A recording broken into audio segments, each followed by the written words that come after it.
fantastic building. I specialize in I have two specialties that our firm works for here in Maine. I do bridges and I do historic buildings. So to have the opportunity to work on another fantastic historic building has been a sheer pleasure. I don't think the mic is on. We can barely hear you back here.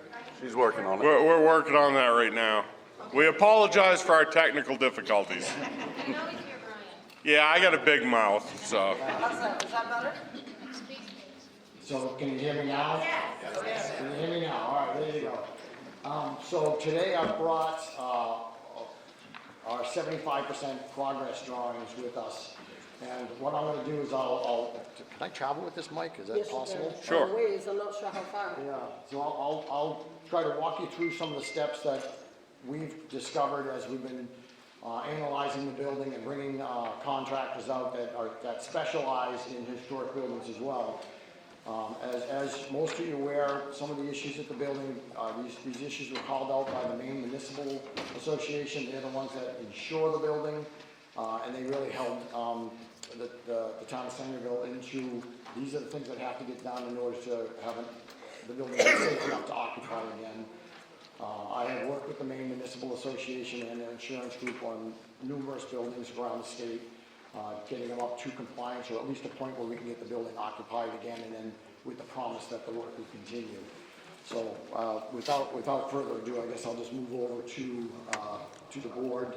And I think they're gonna try to move the board to you, Steve. I'm taped down here, so Take right to the floor. I'm surprised I didn't get taped to the floor.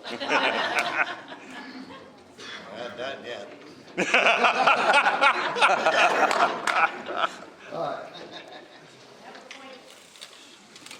So we're really going to break this into, I'll break this into how I view the importance of things that have to get done. So when a building gets taken out of service, it's called mothballing a service. Anybody familiar with Navy terms that we're using, the same terms that we use for ships? So when we mothball a building, there are procedures that go on to make sure that the building can breathe inside and outside without bugs, water, moisture infiltration that damages the building while it's mothballed, in case we pull it back out or put it back into service. This building wasn't properly mothballed, if you will. So we're having some damage now caused by water that's coming through the roof. There's a couple of open windows or window panes that are missing, and some of them are the stained glass. So the first real important piece to get done is, and it's a minor in the whole picture of things, but is getting some of that slate fixed. So we brought out some slate contractors. We flew one in from Vermont, as a matter of fact. That's how rare these guys have become. But we did get prices to do the slate, repair the slate that's up there. There's not a lot of damaged areas, just a few spots that are missing, and of course near the chimneys where, the chimneys are moving differently than the building, so that there's a separation where the lead flashing starts to move away. So fixing the chimneys, the two of them, and then getting the slate fixed was really priority one. Making sure the roof had no water penetration was coming through the roof anymore. The next one, because that would require an 80-foot lift with a jib, so a very expensive lift system. We wanted to be able to utilize that 80-foot jib, 80-foot lift with the jib to get any other work that's up high done at the same time. So that would include any window framing that needs to be fixed, any areas around the soffits that may need to be touched up or repainted. We want to be able to utilize that equipment while it's there and it's already paid for, kind of in service. So I looked at the cost of that, so that was our first run of the money, if you will. Then came the other component. The other component is really about fixing. The basement is the biggest issue. The basement is a result of ice and water damage. The ice and water, water freezing, the water turning into ice has been able to push the foundations in So what you have is you basically have a half stone, half brick foundation. And because these buildings are built at a time that there was no reinforcing within them, so nothing to stop the tension that builds up. It's working as a column, it's working as a compression member only. It takes the weight of the building, but it was never built to support lateral environmental loads. Ice loads are lateral environmental loads. So what you saw was a building that started doing this. The point between where the stone walls were and the brick walls were turned into a hinge. So now you've got, instead of a stable structure, you've got a mechanism. And that mechanism is what failed. So in order to fix that, you almost have to reinvent, you gotta stabilize the stone and pull back the brick. And it's not that you get to just push on it and do that and fix it and walk away, or that's a Band-Aid. So what we really need to do is stop the problem, and as I said, the problem is the fact that the snow comes off the roof, it sits for too long down on the ground, goes through freeze-thaw cycles, and during that freeze-thaw cycle, it pushes on the foundation again. We need to get the water away from the building. So so our plan of action is not only getting the water away from the building, getting it off there quick, but also now stabilizing, waterproofing the foundation, stabilizing the foundation, and fixing all of it, so we got another 100 years plus out of the building. So with that, I'll move over to the plans.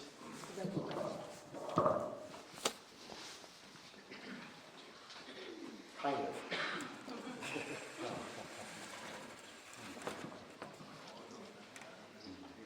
All right, so the stabilization process for the foundation, again, this is the major work. The stabilization process is going to be a three-phase process from what we've gathered. And again, this is coming from the engineering side. We looked at it first, and then we brought contractors out, and they agreed the process will work. And that's the most important part. Yes. Are there pilasters in that foundation? There will be. There will be. Are there now? There are not. Okay. Good question, though. And that's actually some of the problem, because, I'll get into that. So our first problem is our three corners. So you guys stabilized this back corner at one point in the past, but these three corners are still not stabilized, and they are all jeopardized. No one's gonna come in and say, I'm just gonna fix this. They have to tear it all the way down to the ground, back to its footing blocks, and rebuild it, and that's exactly what we're doing. So this is the first stage of demo, and then the first stage of repair. First stage of demo is obviously take it right out of there. First stage of repair is these going to be reinforced concrete corners. We've now stabilized the building from torsion and lateral movement. That's our first target here. That stage is critical because the next stage, you come in, and this is the gentleman's questions here. The next stage is we need to create stabilization for the entire building at this stage. So right now, the entire building is laid out in grids, and these grids aren't exactly perfect grids, but they are grids that are consistent from floor to floor. What I'm showing here is the demo again, so this will be the next pieces that get demoed, taking out the outside walls here. But while we're doing this, the whole building is now up on shoring, because I'm showing the beam lines here. I didn't show all the interior columns, but the beam lines here are consistent floor to floor. So this is the first floor framing that I don't know if you can see it from where you are, but these are the carrying beams for the first floor framing, but they are consistent with the carrying beams of the second floor, the mezzanine, and the roof. All these lines come down onto the same spots on the foundation. And in our case, these same spots have already been jeopardized. So our next goal is to get these into becoming concrete reinforced pilasters built right in. So these will be new pilasters that are now holding up the whole building. And at the end of this stage, we are now stable. This building is stable. Not protected. We fixed problem. We fixed the end result of the problem now. We now have a stable building. We can occupy the building in this case. The problem is, and you can see it back in here probably best, we now have holes in the building because we've taken out the brick in order to do this. Which brings us to our third phase, which is now just basically the infill stage. So the infill stage says we're gonna demo out the rest of the brick. Again, this is 3 courses or 3 widths of brick that are now unstable. They're not, there's not a lot of weight bearing on these at this point. It's really just the floor load above, not the floor, the wall loads above them. And in general, on the first floor and second floor, there's windows, so there's no real weight coming down on these anymore. Again, the building is stabilized. We can take these out. Now we're gonna infill that with reinforced concrete blocks. So CMUs, reinforced, you now have basically a new foundation. Then after this stage, the last stage is we come back, we put the veneer, a brick veneer, all the way around the building, so it looks the same as it did 150 or 100 years ago, anybody. So at the end, and then while all this is excavated at the same time, then we come in and we waterproof the building, and then we put in the drainage, all the drainage systems. The drainage systems, and I'm showing elevations of the building at this point. What you're seeing, we're really trying to focus on the basement level, and the basement level is, of course, just the brick and the stone. So this is all revealed right now. When it's all said and done, all you'll see is the brick, just like you do today. And you've got the water tank. We're not showing the whole building. We didn't build the whole building, so just to give you a perspective. And we're bringing that drainage right out to the street. So we're basically daylighting this out to Main Street. And that will be the case on both sides of the building. The front of the building will tie into it in both directions. So from the front of the building, we'll drain back to a connection point here and then out. And then the back of the building, we're going to take the drainage system out, and then we're going to connect it to an existing catch basin that is between the fire station and the town hall now. So that's the goal, get the water away from the building so this doesn't happen again. That's really the key to what the plan of action is. And then,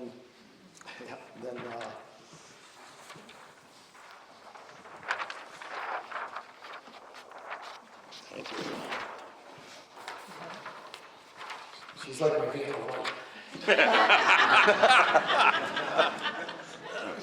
Bring me a letter. Yeah, I'll hold it. So again, here's the ultimate goal for again, keeping the water away from the building at all costs.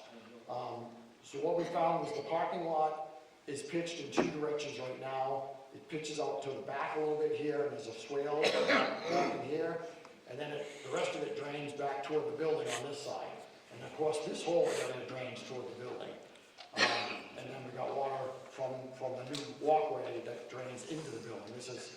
So these areas here have water coming in all day long, during the snow melts, and that's happening right now.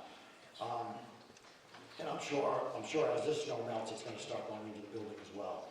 So the idea here is, again, here's our drainage systems, we'll have them on this, but we're gonna move the parking lot further away from the building, change where right now the entrance is here, change where the entrance is, and ultimately get this so it's pitched out and then down Main Street, because there's a catch basin right there that we're trying to capture the water from here. So this is the ultimate goal for what we're trying to accomplish. Get all the water, all the uphill side, moving away from us,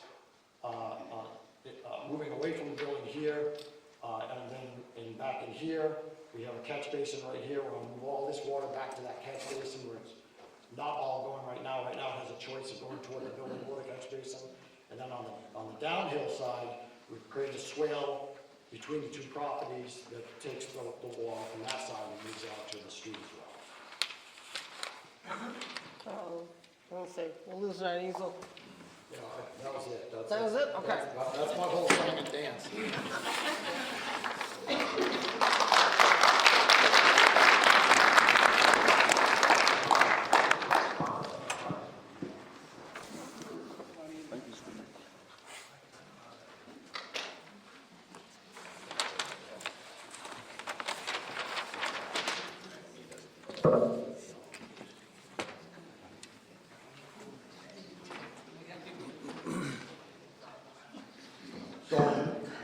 I'm here, and it'd probably be best that I open this up for questions at this point.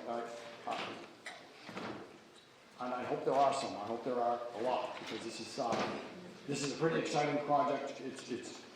It's not, it is a complex project, but again, I think this is, in the end, this will be it's a great project, I think. That's my opinion. Yes. I appreciate that you have a background in historic building restoration. I think that in itself is going to be a very positive thing in the long run. You know what to look for, you know how to take care of it, and I think the explanation that you gave was excellent because it was a step-by-step, and it all makes sense to me, and I'd be surprised if there are many questions. Thank you.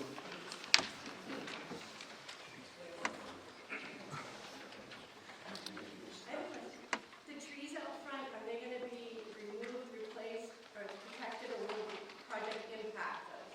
So there's two trees, yeah, I've seen them in bloom, so I don't want to, no, we're not going to impact those at all.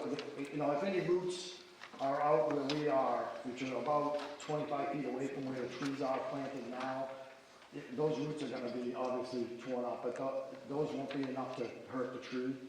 Because at that stage, they'll be, you know, they'll be tiny little roots at that point. So those trees will not be impacted. Yes. Did you say if we do it this way, should give us 100 years on this building? I hope it gives you more, but I'm only allowed to say 100. That sounds good to me. Yes. Does the project have to be 100% complete before we're able to use it? Or is it going to be in stages where you could do some foundation work and then when it's put back, could we utilize some of it? That is a good question. With the foundation work, I think, because the foundation work requires so much, the foundation work requires excavation, and the excavation is going to be loud and right next to the building. I think even if we were to occupy the building, it wouldn't be functional at that point, because of the equipment that would be used outside. But once the foundation is done and the building is put back in place, before you go up and restore the upstairs and all of that, are we going to have it in phases so we can be in it? Yeah, that's actually what I said in my opening statement. Once that foundation is stabilized, I can make the argument to MMA, and I have done this before, I can make the argument to MMA that we are moving toward all your concerns, but we've taken care of the big one. Yes. What would be like the start to finish estimated time range for this project? So the roof, I think, is something we want to get done right away. And the contractors you know, I said the chimney and the roof would happen at the same time. So those contractors had them both out here at the same time so they could coordinate how they were going to use the same lift. They both made April seem like that was the possibility for that portion of the building. And then the rest is really up to you guys. It's a decision, I guess, you want to probably make today. And I don't know if it's an article, but it's a decision you want to make today. You know, the masons that were out here, they all have projects that they're starting to pile in. I know specifically the one that was here last, he does a lot of work for Kobe. He does their historic buildings. And Kobe's writing them right now for 2 buildings this summer. But he said he's more interested in doing this one for this summer because this one, he's been working for Kobe for 20 years and he knows he'll work again for them, but this one was interested in doing so.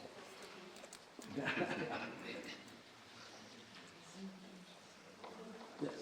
Sorry, I know you probably thought of this, but what do you do to protect the stained glass? Do you take it out, or will it be safe while you're doing the foundation work? Because that's very old and beautiful and expensive. And what do? Do you take them out and put them back in, or? Yeah, that's a great question, and the answer is, there'll be portions of the building where we probably have to pull them out, because we know that the movement, so once we start putting the laser to the building, during the shoring process, that's when that's gonna be determined. We're gonna wanna take out 1, 2, 3, and 4, and we might be able to leave, say, one whole facade in place, because that's not gonna move while we're moving certain portions of the building. That's a great question, but yeah, that's already been, we are looking at that. I just didn't know if there was something that could stabilize them in place, or Yeah. you would take them out or you would say, but where to go, this is a challenge, you guys are. But you just said exactly the process that we go through.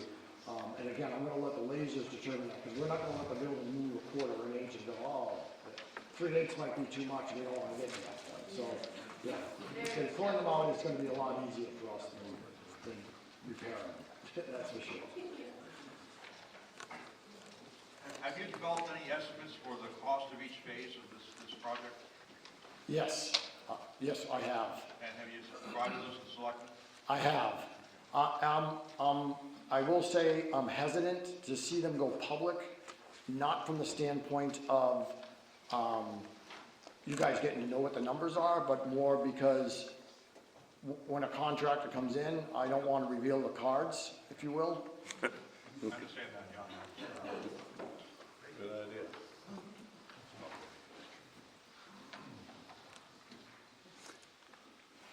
How do we vote on whether or not we want to proceed with this? We don't know how much money we need to vote for each stage, we don't know what the final cost is going to be. Well, that's a good We one. need a base. I'd like to turn that one over to Brian. Bronny, I think when we get to that article in the warrant, we're gonna, I believe Jeff is gonna speak to that. It's Steve Gavoni for president, that's what we want to go. Well, you might win. I don't want it. You might win, you only got right. Yes. I'm not sure if I understood or not. When Diane asked about when could we start, you said that April was a possibility to start, a possibility. If they do start in April and the people of the town say that's what they want to do, the next phase of going into the foundation, are we looking at 5 years from now you're gonna get through this? Or are they gonna go right ahead if the town people agree that we want to do this? Are they gonna move right ahead and won't be done by fall? Yeah. Or are we looking at several years before it's done, before we get to the part of where she said we can move back in and occupy? So the foundation and site work should take one season, I'd say 3.5 to 4 months would be our anticipated time. That's this season or next season? Well, again, that part's, so the April part, I think, is etched in stone. I think we're definitely moving forward, or I believe the town's moving forward with the prices they have for repairing the roof and the chimney. So we're stopping all water penetration at the roof level at that point. And then, but the next stage, the big stage is really what the ballot question is, I believe, and if it's to move forward this year, then, we'd probably be here, I would imagine the contractors would start looking at it by May, and then you're looking at fall by the time it's done. Okay, thank you. That's in a perfect world, right? There's a lot to it, and but the contractors are, so, for example, the site contractor is gonna come, they're gonna basically mobilize, they're gonna get the heavy work done, and then they're gonna, because it is summer season, they're gonna want that equipment on some other project. They might leave a small machine here, but I can't imagine they'd leave anything, I don't know, a 120 or smaller would probably be what I'd say, but, they're losing money if the equipment's just parked somewhere. That's not how they're gonna wanna operate.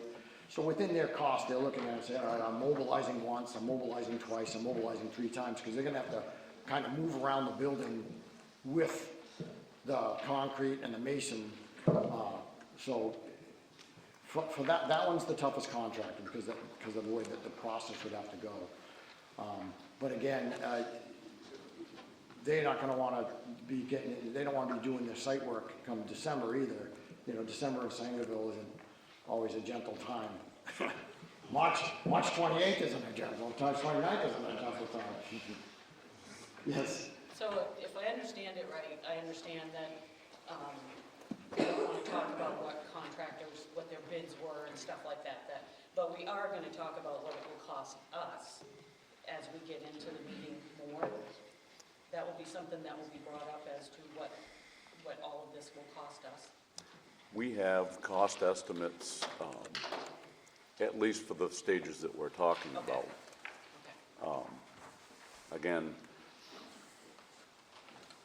not quite sure how to present that because of the issue he brought up.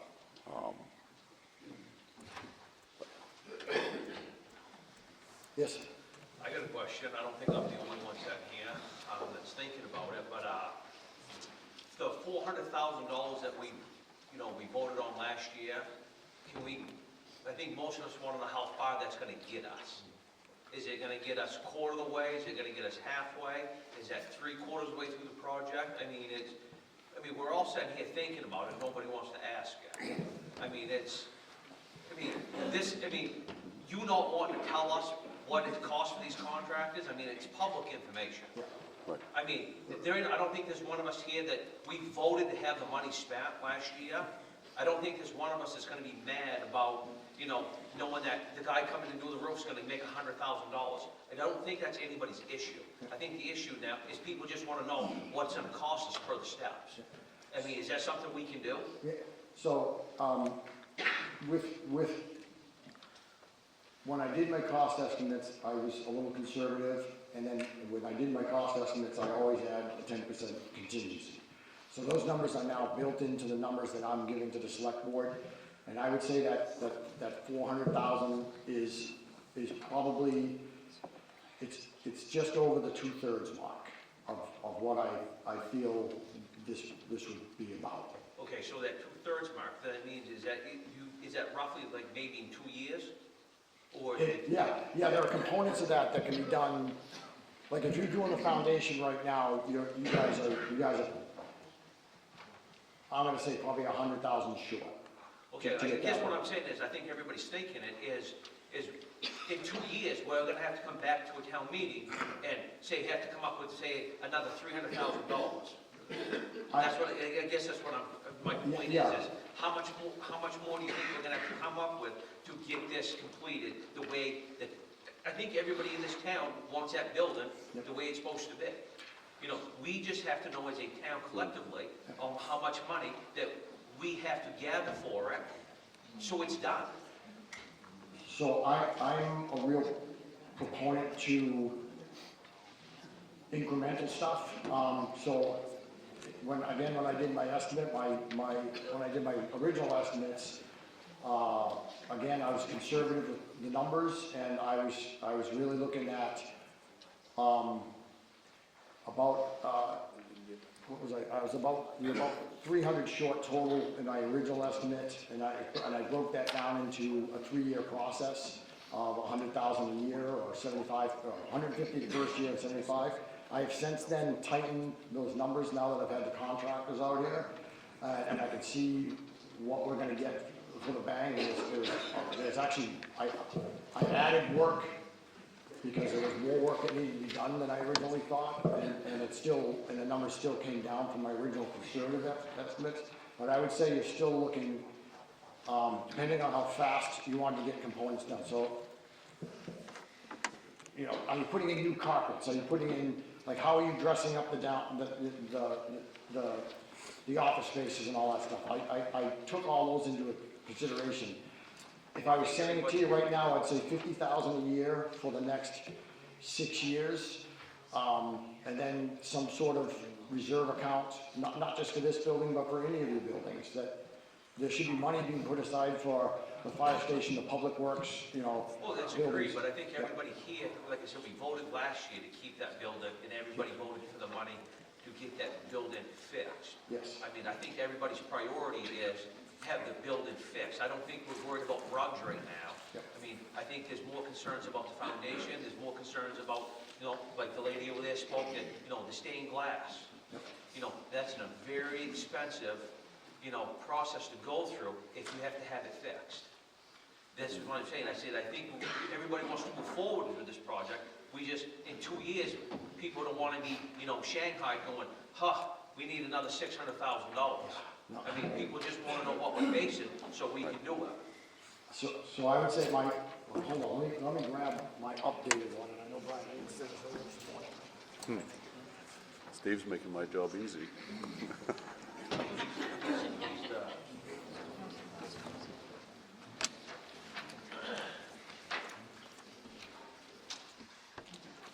Yeah, so that's updated.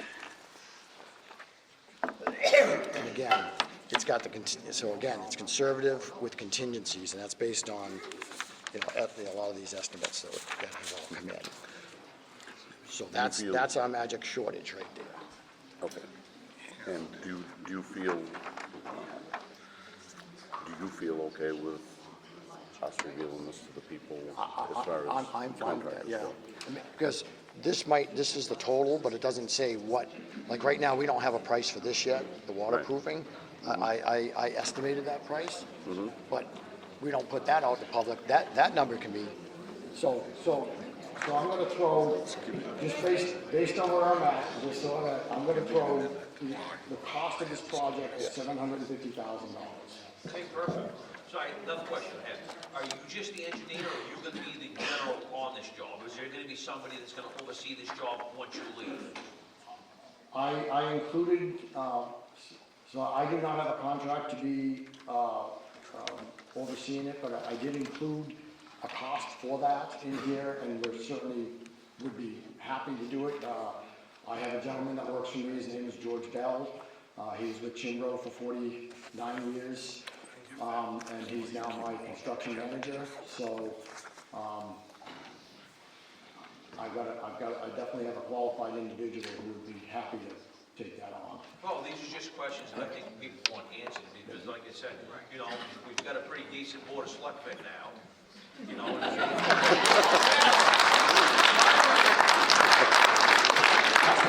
Maybe the smartest thing you've ever said, Randy. What's that? I said, that may be one of the smartest things you've ever said.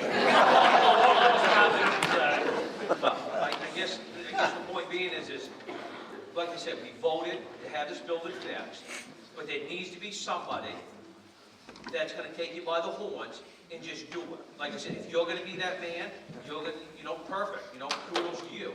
But if not, we need somebody that's gonna be on site, that's gonna deal with this everyday project, start to finish. So we don't need 10 guys involved in it, we need one person that makes the decisions. Yep. So is that what we're gonna do? Yeah, and Yes. again, I've got that built into the number. That is that is right in the price. See, that's perfect. I think everybody here be in agreement. That's awesome. Yep, and when we get to that article, I will share this with you so that you have a clear understanding of what it is. Perfect, thank you. I got a gentleman here first, so. Just to go along with what you're saying, just curious as this project goes along, like you were saying, with the equipment coming in and out, and the general that you have, is there gonna be a running total of the small costs that catch up in construction, like mobilization costs? I mean, are we gonna be getting hit with remobilization from the same contractor over and over? Is they're pulling out their equipment? That's their choice to pull their equipment, but the town shouldn't be affected by remobilization costs and things of that nature as this project goes along. So those numbers would be built into their bids, really, their proposals, I should say. Because I would say it wouldn't matter which, unless you're retired and you could just leave your equipment on site, I think any active business, especially from, again, I was saying, especially from the site standpoint, the way it's designed is just it's not a continuous project for the site contractor. With that being said, it is a continuous project for the mason, the concrete, Once they move, they're moving right along, and then so for those contractors, in order to keep those contractors moving, they really have to coordinate with that site contractor and making sure that when they're not left high and dry, and it's time to move the equipment, but I think that would be built into their price. So I don't think there's a way to say we're gonna get ripped off, because again, that's really the only way they could price that job. Again, unless they're retired, and No, I get all that, but I work in the industry, and I'm just letting you know that there's lots of little prices that come on the backside, Yeah. things of that nature. Yeah. And I just don't want the town to be surprised by any of that. And again, when I priced that item, I priced it, in my mind, I priced it conservatively, because I was looking at it from that standpoint as well, I looked at all the local gravel yards where they're getting materials that meet, the ASHTO standards and all that, so, or the MDOT standards. I take all that into account, when I'm giving those estimates. Very good, thank you. Yes. So am I correct in understanding that once the building is stabilized, the foundation is fixed, we can now move our office back to that building? Is that what you said? Yeah, so what I'm saying is at that stage, and I've done this before, so this would be Brian and I, we would go back to the MMA and say, you can come assess the building again, but this is what we're doing, working toward getting it to this stage, but right now we are stable. So the rest of the stuff that they had on their list, and there are some safety issues, there's some electrical outlets that don't have covers on them, there's a couple of fire smoke detectors that are broken, there's a couple of emergency lights, and we can say we're gonna be fixing all that over the next, and again, these are built into these costs. We're gonna be fixing that stuff over the next few years, but the building is stable. Because right now, the biggest thing they shut you down for is the building was not considered stable.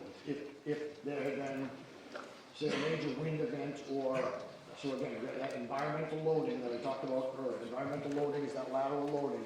Had there been a seismic activity, or, I understand all right, that. yeah. But basically, we need to stabilize the building in order to do that. Correct. That's the biggest ticket item. Get her done.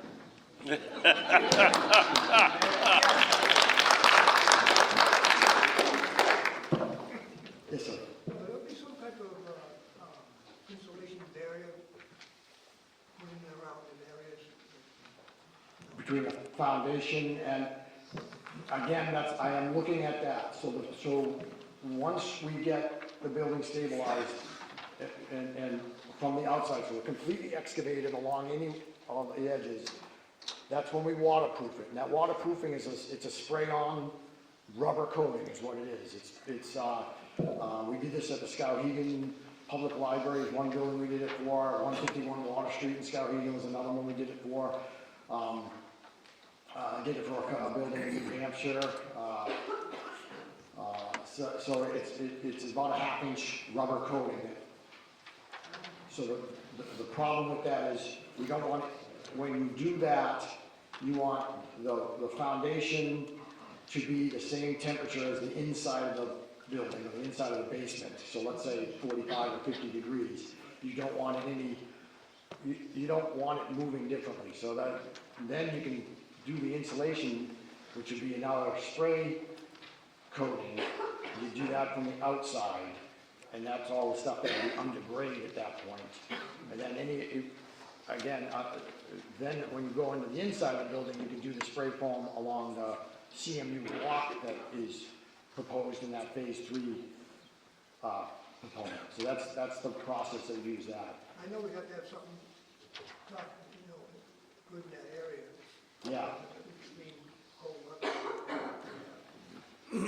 You're absolutely right. So for those that don't know, generally speaking, if you can prevent cold air from coming up, then you're actually preventing warm air from rising. Because warm air can only rise if cold air can replace it.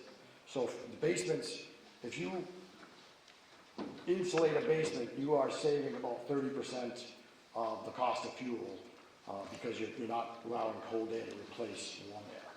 That's the only way they won't rise. So that's, again, it's in there.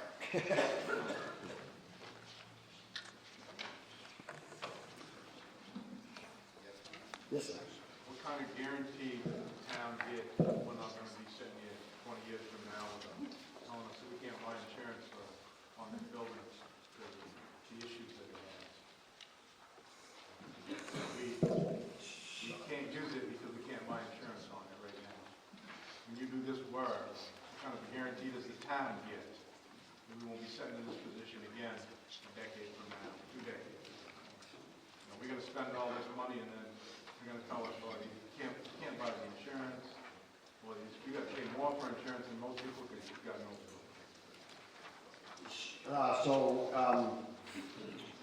You guys. That's a great question, because, you know, the insurances are all through the Maine Municipal Association at this time, so you're asking me to guarantee that that's gonna be around forever, and then not go private, I guess.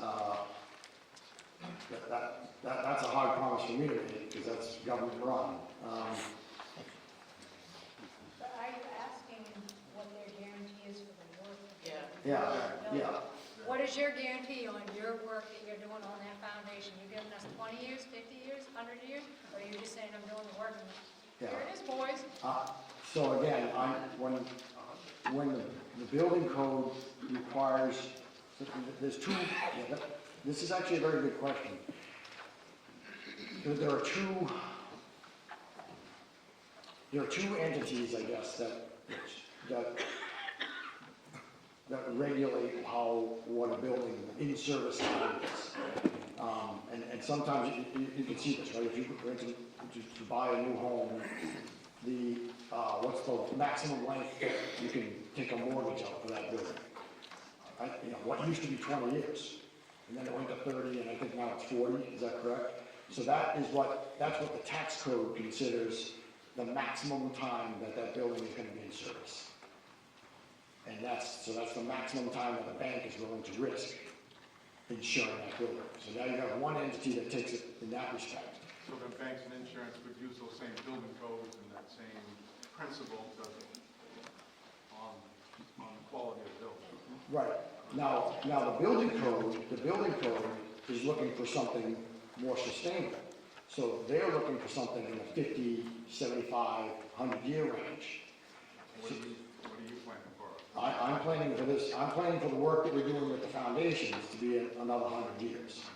And I hope it's longer than that. I mean, you see the foundations that are there now, they're over 100 years. They didn't quite make it to 100 years because the damage was starting to show probably 20 years ago. Is that gonna be bonded or protected somehow for the town? We spend, hundreds and hundreds of thousands of dollars to do this work. Yeah, are the contractors going to guarantee us anything, so if they leave and in 3 years, all of a sudden, the foundation starts to fall, are they gonna come back and fix this for us? What type of guarantee do we get from the contractors on their work, or the slate starts falling off the roof? The slate one's a tough one because it could be different. These guys might put these 5 pieces up and then these 5 pieces fall and you can check. But especially the foundations. The foundation would really be on me. And then, generally with engineering, you get 5 years. Now, what we could do is write in a maintenance program. So one of the things that I would say, and this is really key, we talked about putting an entire drainage system around the building. Well, maybe every 5 years in the spring, we come out and we blow it out, right? Make sure that any of this. So here's this is a great example. You've got a perforated pipe. That perforated pipe has a filter sock around it, and then that filter sock is wrapped in a 3/4 washed stone. That washed stone is always going to have dust on it, right? Other times we wash it. So all of a sudden, 5 years later, all that is contaminated, that filter sock. And now we find that, we could do a water test and say, all right, it's draining a lot slower than it should be. Now we just, instead of having to fix the foundation, because nothing's happened in the foundation at that point, we just need to come up and pull out the filter sock, so excavate the stone, pull out the pipe and the filter sock, and I'm not saying this is happening in 5 years, but that might be what needs to get done in 25 years. And then once that gets laid back down again, you got another 25, 30, 50 years, whatever it might be. So you're telling us there's a maintenance program built into this work you're gonna do? I'm saying we could. Could. Yeah, because again, That would be cost plus. yes, yeah, it'd just be really just a write-up saying this is what you want to do. I would imagine it's no different than any interior part of the building as well, right? You know, put some oil on the door hinges, that kind of stuff. But that's how we got into this situation, is because there was no maintenance, there was no upkeep, people Right. just let it fall down. Yeah, there's been 25 years at least of neglect, yeah, especially where, like I said, this didn't happen overnight. You have one in front of you. Okay, we're talking about maintenance of, you know, the drainage that you want to put in. Is there any way we can look at, I mean, 75 feet from that building, we have, you know, millions of dollars worth of equipment. It's called the fire department. Yep. Any way we can have it set up so we can flush them pipes, if you're talking about them getting dirty? Yep. Any way we can flush them pipes with low pressure water off one of the fire trucks? And if you're talking about, you know, having salt, you know, under the stone, can we put a salt into a catch basin somewhere that we can take off? I mean, there's other ways of going about re-digging up what we just paid to put down. Yes, no, absolutely. I'm saying, even that filter sock that I'm talking about, it would take 20, 25 years to start clogging to the point where it's absolutely Well, useless. I understand that, but I guess what I'm saying is, I think we're all thinking that, is we're gonna spend good money to have something fixed, and then we're talking in, you know, maybe 25 years, we're gonna dig up what we just paid to put down. So, why don't we have a little foresight and think about, if we're gonna put drainage in, why don't we figure about something, if there is gonna be a concern about maintenance and cleaning pipes, why don't we think about putting in a cleanup somewhere, or, like I said, we've got the fire department, sits right next door, with $1 million worth of equipment. Why don't we have, so we can utilize that, and this fire department could use it as a training and hooking up to something, or, I mean, they can do it for anything. Yeah, so that's a great idea at the head of the 2 drain pipes that are up on that end. We could put basically what do you call it? Just like when you pull from a pond, right? Like a dry hydrant. Yeah, just put a dry hydrant right there, and then so it'd be reversed. You're not drawing water from it, you're pumping water into Yeah, it. but That's an just easy low fix. pressure, just to clean the pipes, if that's what everybody's concerned about. Yep. If we just keep them pipes, if they did it once a year, we'd never have a problem, what do you think? I think once 5 years, every 5 years. you know. Perfect. All right, so your hand was up next. Yeah, I guess I still didn't hear you say what your guarantee was on that foundation. You said the banks and mortgages. So again, from engineering, what my license requires is 5-year guarantee. That's what my license requires. I'm saying this is a 100-year guarantee. That's what I'm saying, but So you're guaranteeing that? yeah, if the maintenance is held up, so if you tell me you didn't shut the building down for 5 years, you know, that you know, as soon as if you saw any water in the building, you didn't wait 10 years to tell us. You know, if those things are happening, where you're doing routine inspections and all that stuff, then, yeah, there's a lot. And that's what's gonna hold, even at your house, right? You know, you don't go into a space long enough, and all of a sudden, if you don't clean the dryer enough, and they have a fire, is it the dryer company's fault? Right. So I guess that's what I'm saying in that case. So long as we're supposed to be acting as a team, and we're looking out for the same goal. The same goal needs to be, you can't have the 25 years of neglect. Yes, sir. I've been waiting for you. Well, it's a long story, but about 15 years ago, maybe 20 years ago, the state of Maine spent $10 million from Guilford to Dover. Within 1 year, a water problem developed right outside the golf course. I was in the state senate then, I went to the administration, I argued with them about it, there was no guarantee. Are you telling us that's not going to happen here? Yes, yes, because you'll be able to Because come back. it's on here. happening right now as we speak up here. They They didn't get down far enough, there's a water problem there, it froze the road up every year. But you just said that's a DOT issue. They hired, the state hired an outfit out of Lewiston to do it, Yeah, so the and state, they didn't get a guarantee. the I state, argued with the governor then over it. yeah, Trust me. the state is indemnified for just about anything. I am not. So basically, you're saying that we do our part on maintenance and keeping an eye on things and inspecting things, then you will do your part, that if it's something that was done by the contractors or engineered wrong, you will come back and take Yeah, care of that. because if it was done by the contractors, we should be catching it during the construction. That would be my opinion. But if it's failing not as a result of the contractors, but it's failing as a result of bad design, and that's on me anyway. Yeah. But we have to do our part in the maintenance of it. And that's the whole goal of having the building back in service. Well, that's why we're sitting here, because there was a lack of maintenance for so long. I may be jumping ahead, but I wanted to go back to Randy's great comment, the whole conversation, and some people over here mentioned about money. I believe we also have grants that are still out there pending for this future thing that may also help with this other funding, so we may not have to come up with as much, if I'm not mistaken. That is true, Sandy, and when we get to the article, I think Jeff's gonna let me speak a little bit on that. Thank you. Thank you for coming up and speaking with us about this. You're hard to see in that. Just very quickly, I think we all just want reassurance, the people that you've done the work for in the past, like you said, you have a project with Skowhegan? Are they happy with you, or? They keep voting him in as a selectman. So, I mean, so they're not happy with it, is my guess.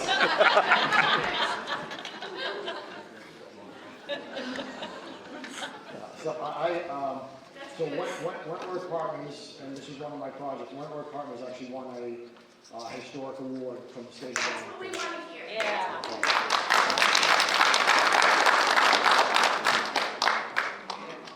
Thank you. Thank you, Steve. Thank you, Steve. Thank you. Thank you for helping me. I'd like to thank you all.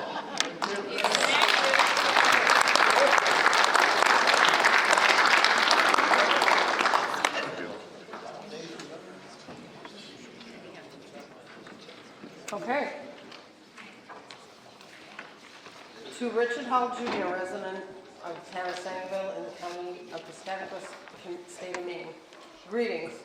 In the name of the state of Maine, you are hereby required to notify and warn the inhabitants of the town of Sangerville in the county of Piscataquis and the state of Maine qualified to vote in town affairs to assemble at the Grace Bible Community Room on March 29, 2025 at 9 o'clock in the morning to act on the articles to wit.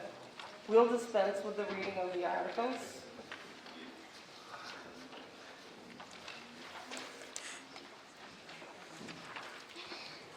This warrant was signed by the board on March 19th, 2025. Jeff Peters, Chair, Mike Gould, and Josh Tracy, Board of Selectmen. Pursuant to the within warrant, I have notified and warned the inhabitants of the town of Sangerville qualified as therein expressed to be at the time and the place and the purpose thereon named by posting this day an attested copy of the within warrant at the following places: Sangerville Town Office, Sangerville Town website, R&D Emporium, the Town of Sangerville Post Office, and the town's Facebook page. The first article is to elect a moderator. Do I have any nominations for moderator? Nominate Tom Davis. Okay, do I have a second? Okay, do we have any other nominations? Okay, do I have a motion to cease nominations? Motion. Okay, do we have a second? Second. Okay. We need to have 3 ballots, so bring in your votes.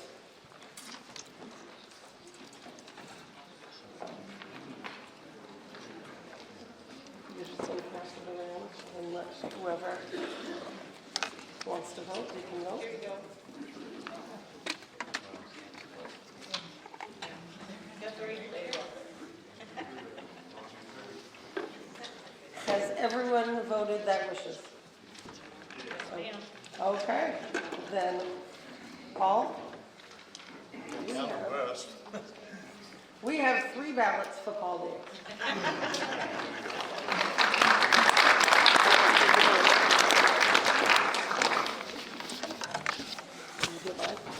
I think so. I found it to swear that I was put constitution of the United States and of the states, so long as I shall consider continually citizen thereof. I found it to swear that I will faithfully discharge to the best of my duty, best of my ability, the duties incumbent upon me as moderator of this meeting, according to the Constitution and the laws of the state.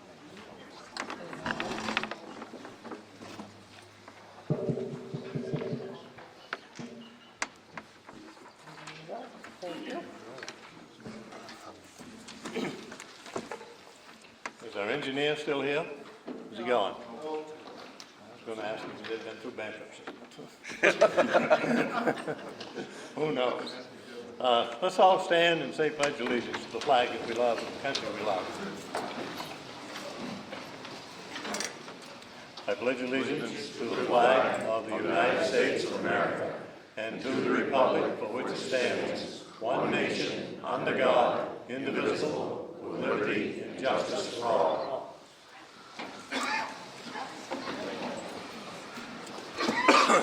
And I think Dennis Campbell wanted to say a prayer. Is he here? Dennis, there you are.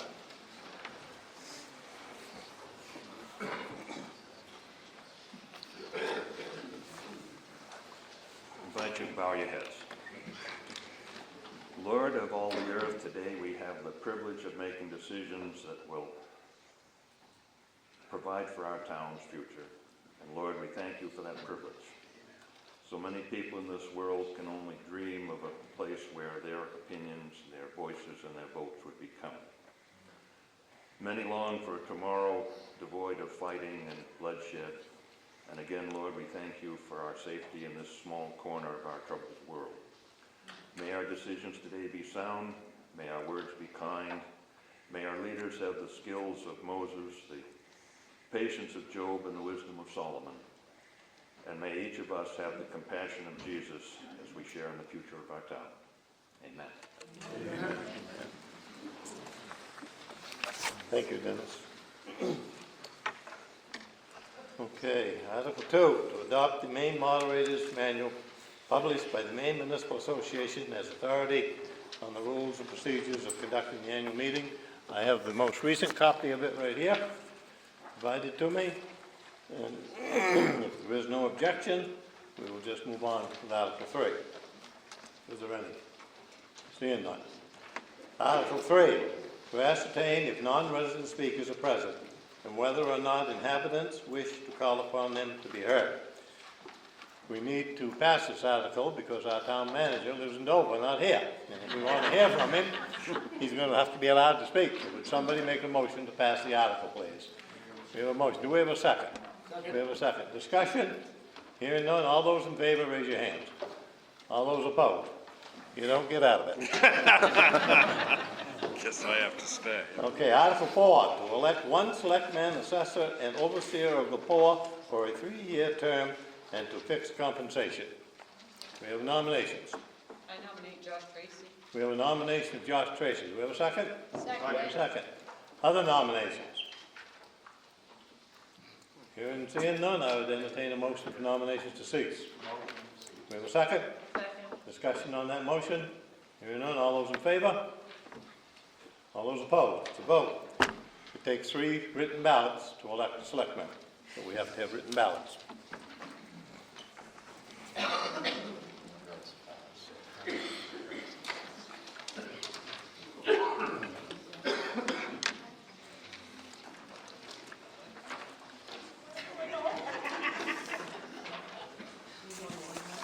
Behind you, Kelsey. Kelsey.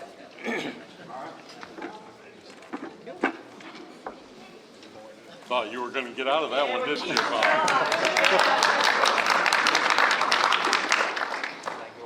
Okay. We have to select a stipend, all right? And it's currently at $800. Can we have a motion on that? we have a second? Discussion? All those in favor?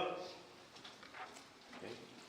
Before we go to the school board members, I wanted to point out that the town report this year is dedicated to Jerry Peters. Jerry is sitting right here.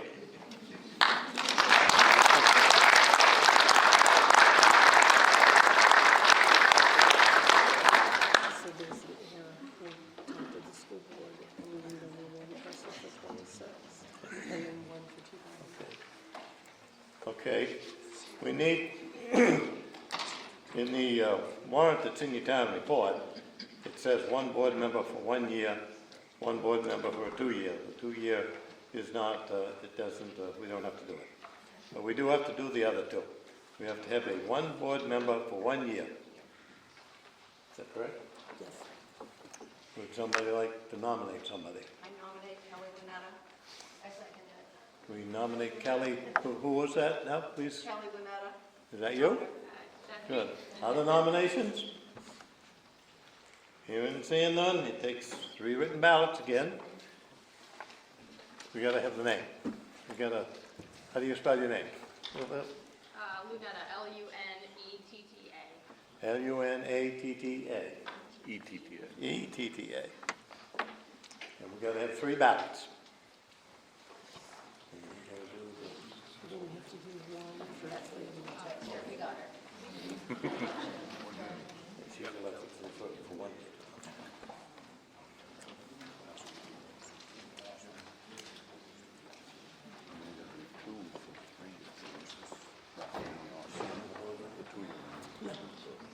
She's filling in a position that was resigned. Yes. Justice.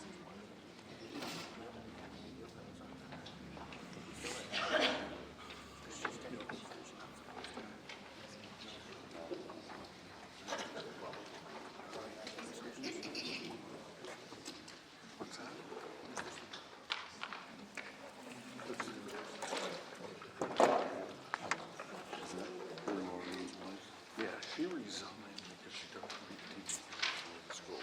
So really, yes. Gotcha.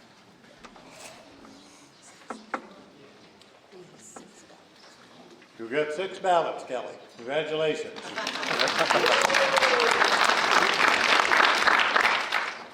And we have 1 board member for a 3-year term. I nominate Jesse Soda. We have a nomination of Jesse Snowden. We have a second. We have a second. Other nominations? Hearing and seeing none, all those, I would entertain a motion for nomination cease. We have a second? Second. Discussion, hearing none, all those in favor? Okay. Jesse Snowden is, That has to be valid too. yes, it does. No. Jesse Snowden is our candidate. It has to be 3 written ballots.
Jesse, you come in second. You get 5 ballots.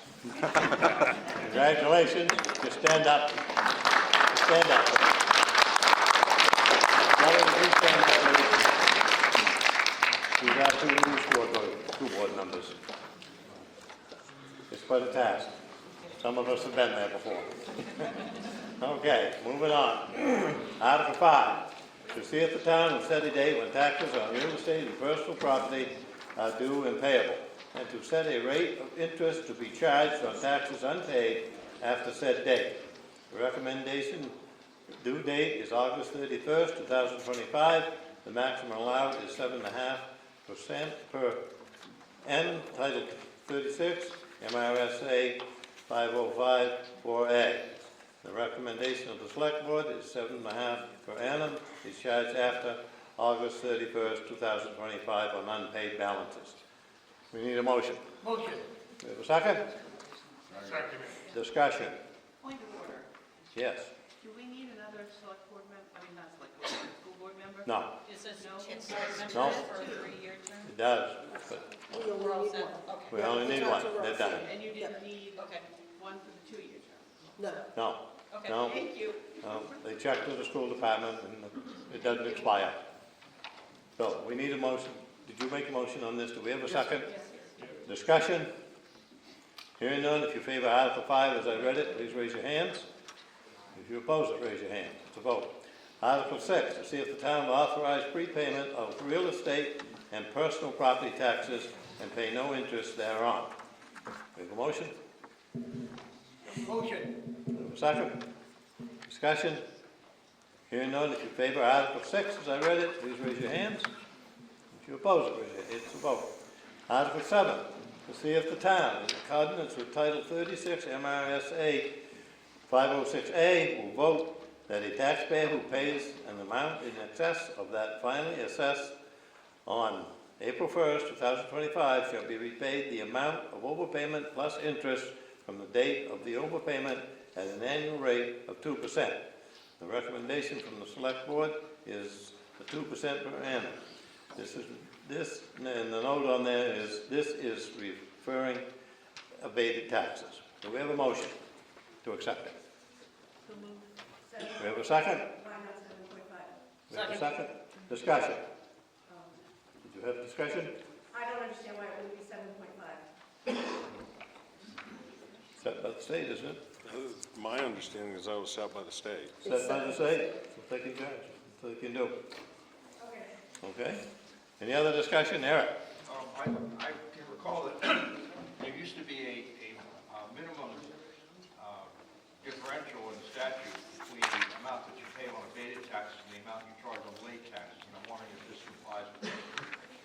That's a good question. There used to be a spread of, I think, 4% or something in the statute. I will confess, I do not know the answer to that. Was at the time, but Michelle might. this would need to comply with that requirement in the statute.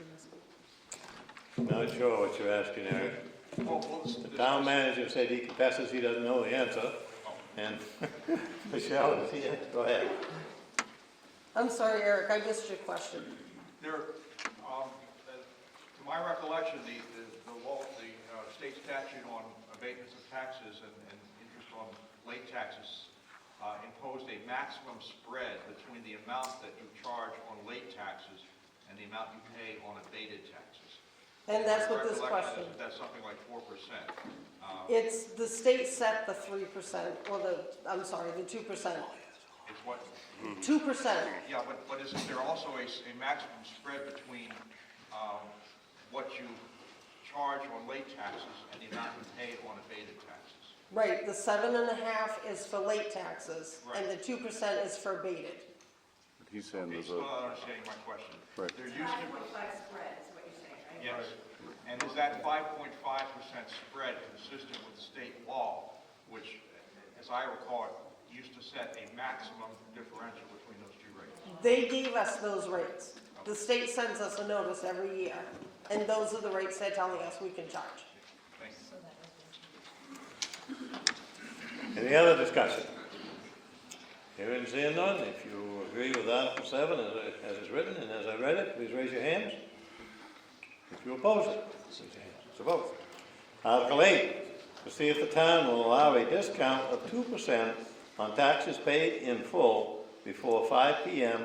on July 31st, 2025, and vote to allow for payments received on taxes to be applied to the taxpayer's oldest outstanding tax bill. We have a motion to pass? We have a motion. Do we have a second? Discussion?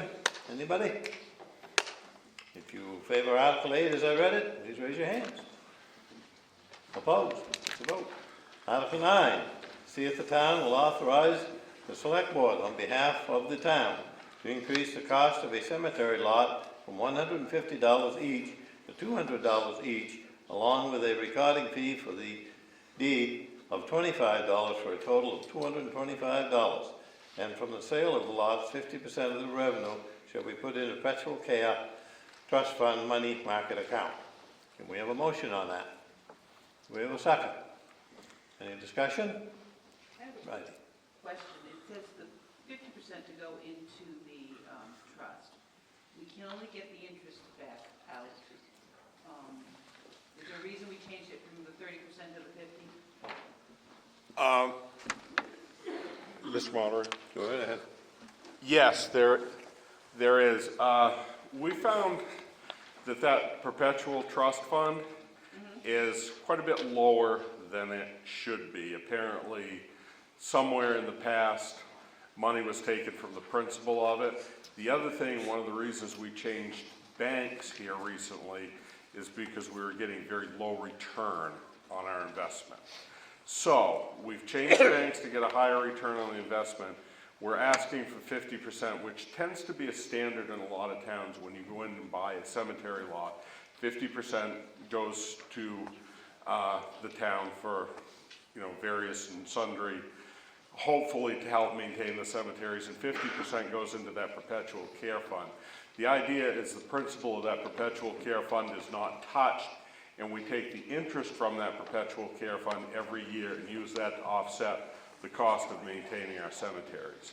The reason it was changed is we were concerned that our principal is too low to be doing as well for us as it should be. And we've got some work that needs to be done in the cemeteries. And we also, and this isn't necessarily a discussion for this year in this town meeting, but we're running out of cemetery lots because a lot of our open lots in cemeteries around town, the ledge is so close to the surface that it's a challenge for Bob to even get a hole dug to put an urn in for cremation remains, and a full burial is, in some cases, just plain out of the question. Does that answer your question, Bridie? Thank you very much. Any other discussion? Hearing and seeing none, if you favor Article 9 as it's written, please raise your hand. If you oppose it, raise your hands. To vote.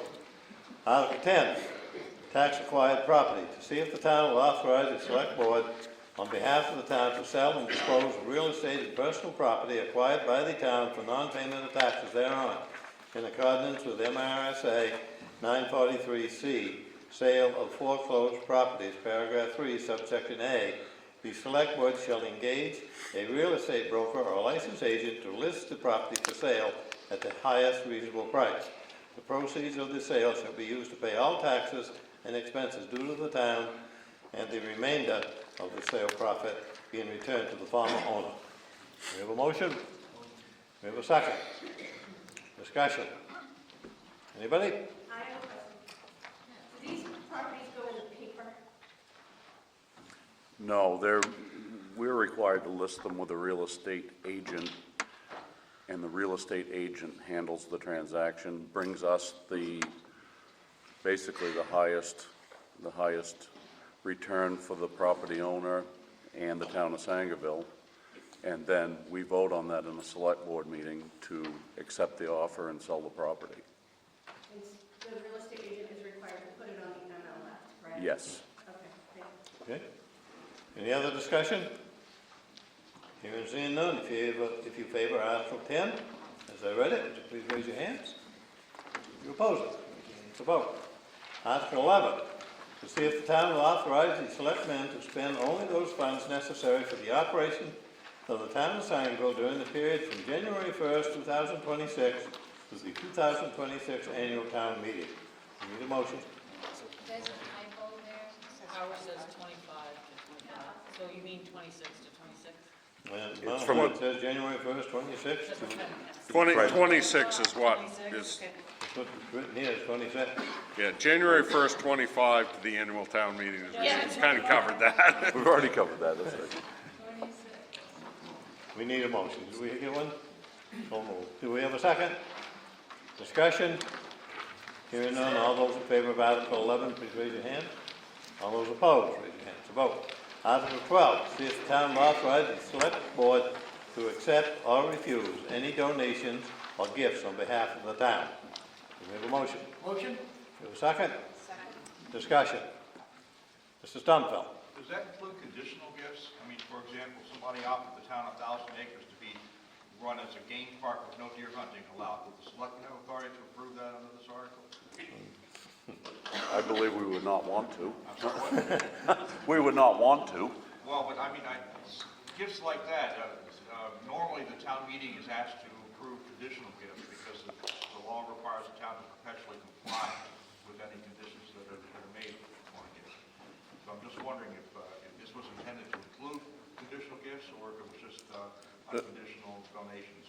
Well, it says they can refuse any gift. Yeah, if it was a conditional. Says they can refuse it. My question is, who should make the decision if somebody is putting conditions on their gift to the town? Can I have this one? Go ahead. Mr. Stumfeld, I believe, although we don't have it written in this article, the way we would handle that is I would present that to the selectmen on an agenda.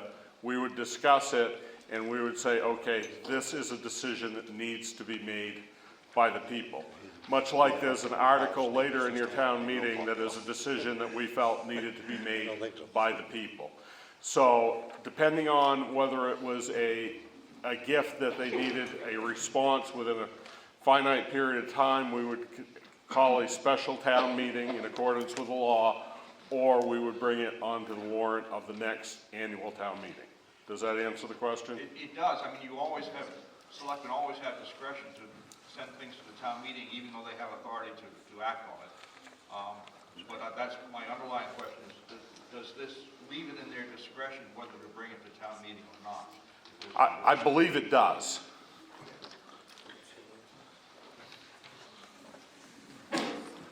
Right. If Mr. Stumfeld is concerned, he could make a motion for amendment. I'll move the amendment. I don't know whether the meeting will want to pass or not, but I would, I guess, move to amend the article by inserting the word unconditional after the word any. I don't understand this, Eric. You're moving to amend the motion that's on the floor the motion on the floor is to accept the article. Yeah, to insert the word unconditional after the word any. So that would mean that Unconditional, whatever the nature of the gift was, property or money or anything, if someone just wants to give it to the town, the selectmen would have authority to immediately accept that. If it's a conditional gift, they would need to bring it to a special town meeting. Okay, Mr. Stumfeld has made a motion to amend the motion that's on the floor to see if the town will authorize the select board to accept or refuse any unconditional donations. Is that correct? Yes. Or gifts on behalf of the town. If we vote to accept this amended article, that will pass the whole thing. Does everybody understand You need that? to vote on the amendment first. And then- We'll do the amendment first, then we vote on the article. Yes. Does everybody understand that? If you favor Mr. Stumfeld's addition to the main motion, add in the word unconditional.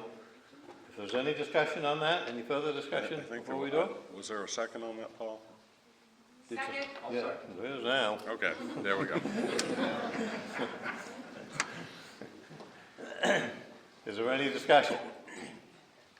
Hearing none, if you favor Mr. Stumfeld's motion to add the word unconditional, please raise your hands. If you oppose it, raise your hands.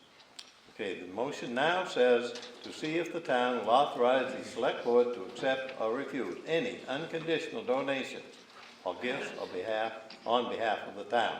Is there discussion on the new motion? Hearing none, if you favor the new motion as I just read it, please raise your hands. If you oppose it, raise your hand. It's a vote. You happy now? Article 13, to see if the town will vote to authorize the select board to apply for and accept grants from private, state, and federal agencies, including those which might require matching funds from the town and enter into contractual obligations for these grants. We have a motion. We have a second. Discussion. I'd like to Sir? Just a question, if the matching funds from the town have not been appropriated by the town meeting, how is that going to be addressed? So I'd like to speak to that. Just a little bit of backstory why this exists. Last November, we voted at a state level on historic building question. Some of these grants that we would like to apply for this town hall require some match funds. We can't even apply without the town's permission to apply. That doesn't mean that if you give us permission to apply, that we still don't need to either put it in a budget or come to the people for a vote, spend the money. This just allows us to apply for grants that we'd like to have for the town hall. But it does also say accept and sign contracts. So that's concerning, I guess. Does that mean like plowing contracts and what kind of contracts are you talking about? This is more for grants, like the grants like last fall, I wrote a grant specifically to do the roof on the town hall that we didn't get passed, but I had to basically run to the selectmen and say, we need to have a special town meeting so we can even apply for this. Wow. So what that does is if you choose not to allow us, and it doesn't say that we're going to accept that. It doesn't say if I write a grant for $500,000 that requires a 25% match, that doesn't put the town automatically on the hook for $125,000. What it does is allow me to apply, and then I can come back and say, well, somebody's willing to give us $500,000, but we need to come up with $125,000. And at that point, probably a number that high would actually have to go to special town meeting.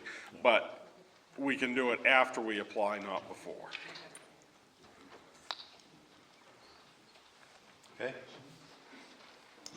Okay, we have a motion on the floor to accept it. It's been seconded. Is there any more discussion? Hearing and seeing none, if you favor Article 13, please raise your hands. If you oppose it, raise your hands. Vote. Article 14, to see if the town will vote to give the State of Maine snowmobile registration fees to the Four Winds Snowmobile Club. It's estimated the amount for 2025 is $825. The Select Board and Budget Committee recommend 100% of the state registration fees to the Four Winds Snowmobile Club. Can we have a motion on that? Motion. We have a motion, we have a second? Second. Discussion? Hearing none, all those in favor? All those opposed? Vote. Article 15, to see if the town will vote to allow the Select Board to expend revenue from the overlay as necessary to account for fractional differences in computing the tax rate abatements, if any, and the 2% discount for taxes paid in full before 5 p.m. on July 31st, 2025. We need a motion? We have a motion, we have a second? Discussion? Hearing none? Yes. Oh, do you have discussion? No, oh, you seconded it, seconded, yeah? Any discussion on this? None at all? All those in favor? If you favor the article, please raise your hands. If you oppose, raise your hands. Article 16. That's a vote on Article 15. Article 16. To see if the town, excuse me, will vote to allow the Select Board to expend revenue from the overlay necessary to account for fractional differences in computing the tax rate abatements, and if any, and the 2% discount for taxes paid in full before 5 p.m. on July 31st, 2025. We just did that one. Oh, we did that one, didn't we? Yeah. Okay. Article 16. Well, I was looking at that. Article 16, to see what sum of money the town will vote to fund approved Article 21 through 35 inclusive. And I'll read it. Excise is listed under roads. Main revenue sharing, 175,000. Local road assistance listed under roads. Dedicated smart trust, 2,000. Other revenue, $29,500. Tree growth reimbursement, 15,000. Homestead exemption, which is estimated at 145,000, for a total of $366,500. The balance to be raised through property taxes. We have a motion? That's a question. Well, we need a motion first to accept the article. Do we have a motion? Do we have a second? Do we have a second? Okay, go ahead with this. Did you read those backwards? The tree growth was 29.5 and the other revenue was 15,000, or is my book? Tree growth was 15,000. So my book is wrong? Tree growth reimbursement, what I got in front of me says 15,000. Ours says 29,500. So those two need to be flipped. It's actually I think the 15. book is And broken. other revenue is I believe the 29,500. book is, I believe the book is correct. That's what I got here. So What? can we, So the, as of the printing of the book, I think the book is correct. I believe you're, is that, yes. What is in front of you is correct. Okay. What is in front of us got reversed. Okay.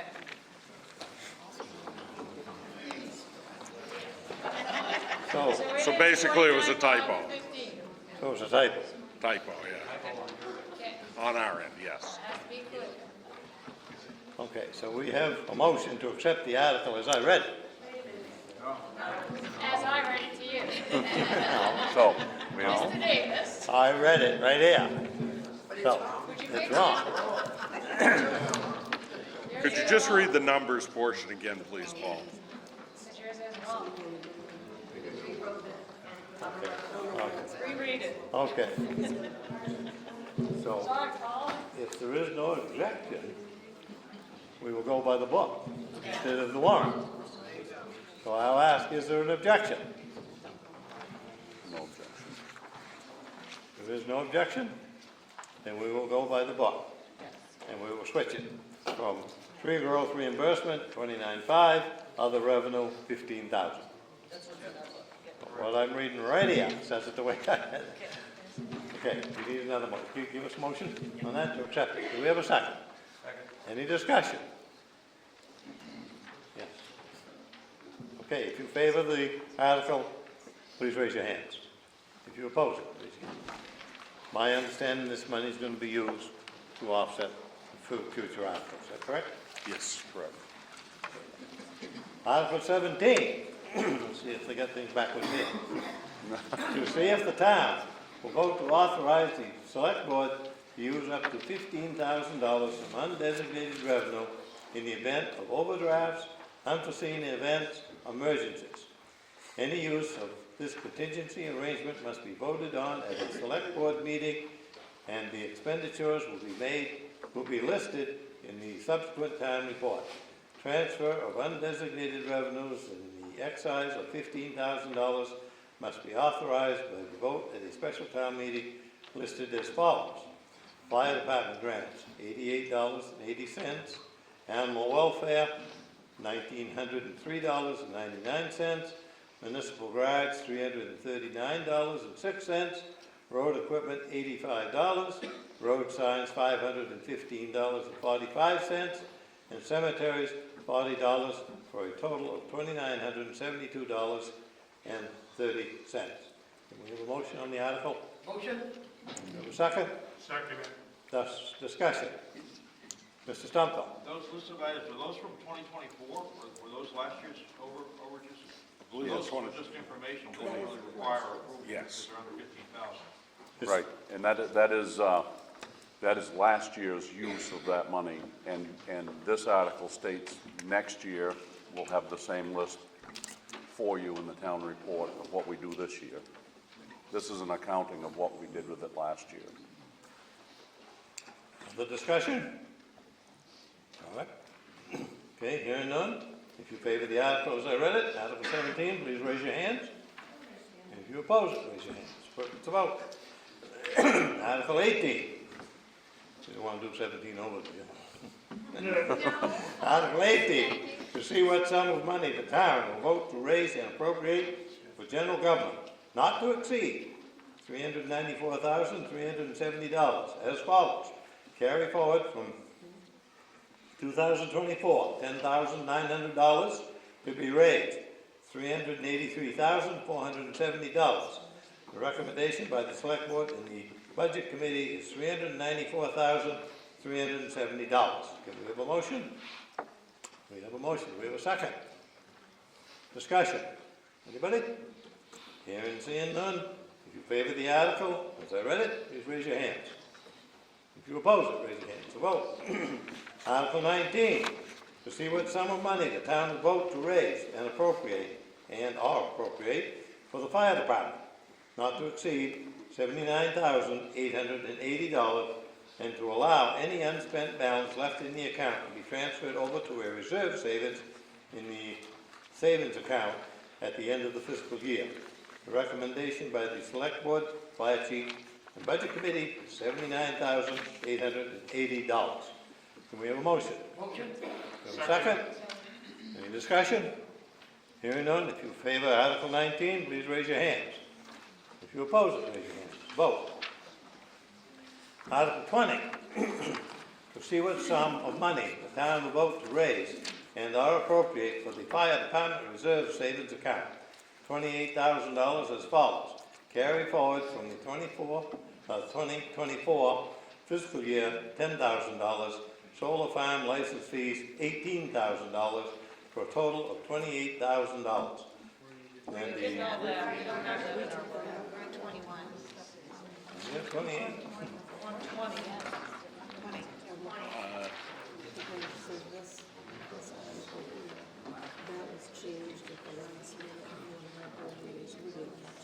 So is this correct? We're gonna take the 18,000 out, it'll only be the 10,000. Okay. The article has to read.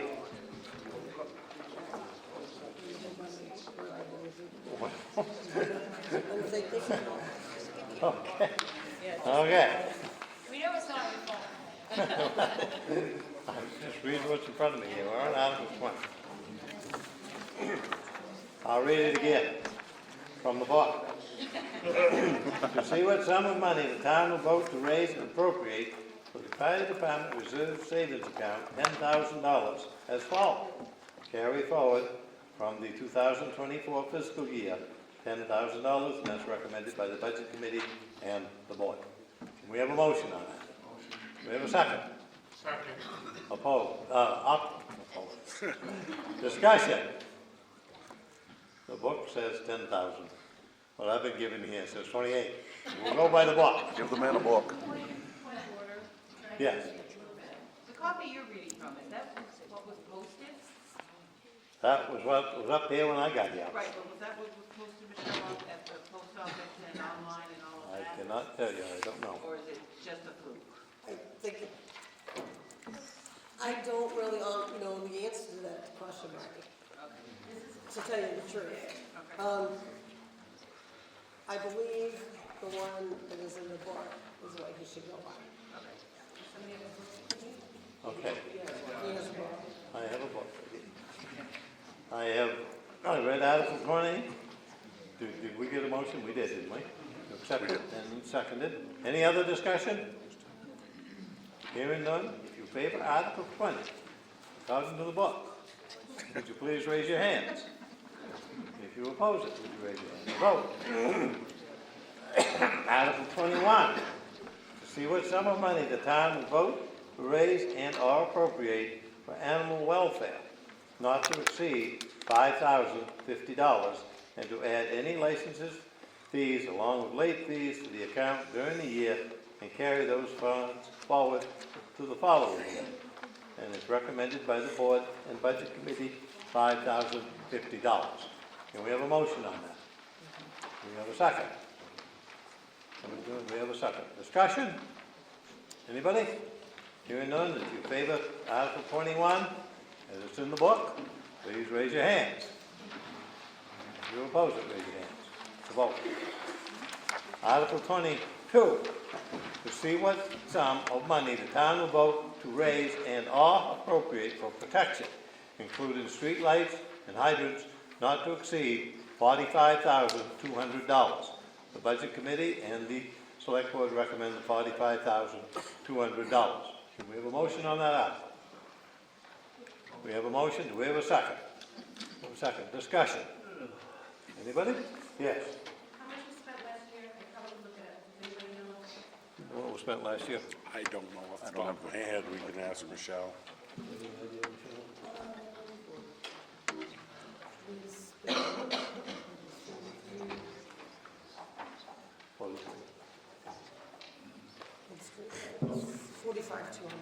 $45,200. 43,930. $43,930 now. Yep, this is, We just lost a little money. we did, this is proposed, this is what last year. Okay, 45,200 was proposed last year. What was spent was $43,930.28. Okay? Any other discussion? Yes, sir. Yeah, it says streetlights and what is carried on to that? Is that pay like the light bill that we charge with the light? Hydrant grant. Because I haven't even seen any new streetlights put out. Unfortunately, no more streetlights, but the price of the lights have gone Right, up. that's what I'm asking, so Yeah. we're spending $45,000 a year on just the lights that we have now? No, you also have hydrant rental, Yeah, I understand. That's So in that- there. So it's all combined in that? those two things, yep. Okay. If you don't have the hydrants, your homeowner's insurance will skyrocket. Any other discussion? If you favor Article 22 with the figure of $45,200 in it, please raise your hands. If you oppose it, raise your hand. It's a vote. Article 23, to see what sum of money the town will vote to raise and/or appropriate for public works, not to exceed $758,875, and to allow any unspent balance left in the account to be transferred over to road improvements reserve savings account at the end of the fiscal year. Excuse me. The recommendation by the Select Board and the Budget Committee is $758,875 to include summer roads, $235,875, winter roads, $264,000, municipal garage, $5,000, road paving, $254,000, for a total of $758,875. Can we have a motion on the article? There's We still have a more motion. We have there. a second. Discussion. Anybody? Yes, sir. I've got another question. Who is Public Works now? Public Works is whoever we contract to do the work, Randy, or it's me. And hopefully, most of the time, it's not me.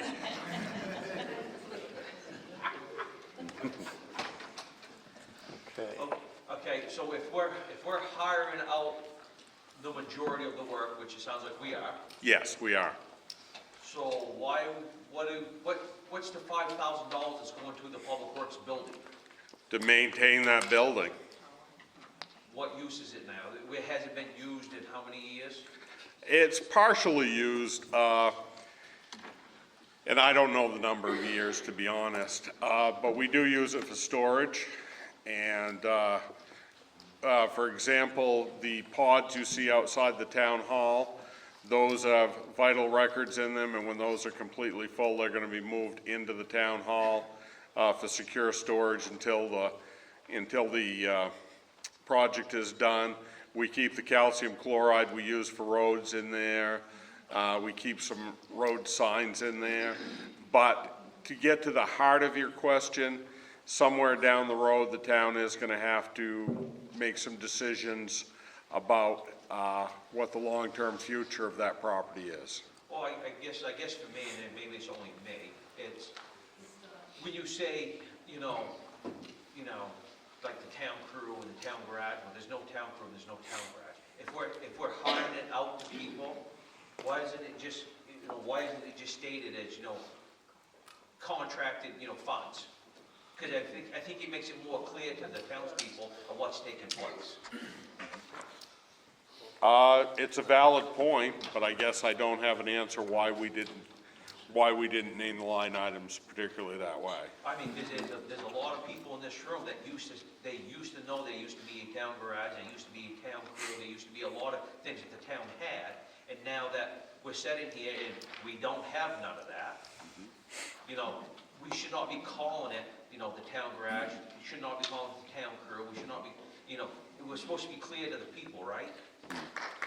We can certainly take that under advisement for the future, Randy. It's not a bad point at all, I grant you that. Righty.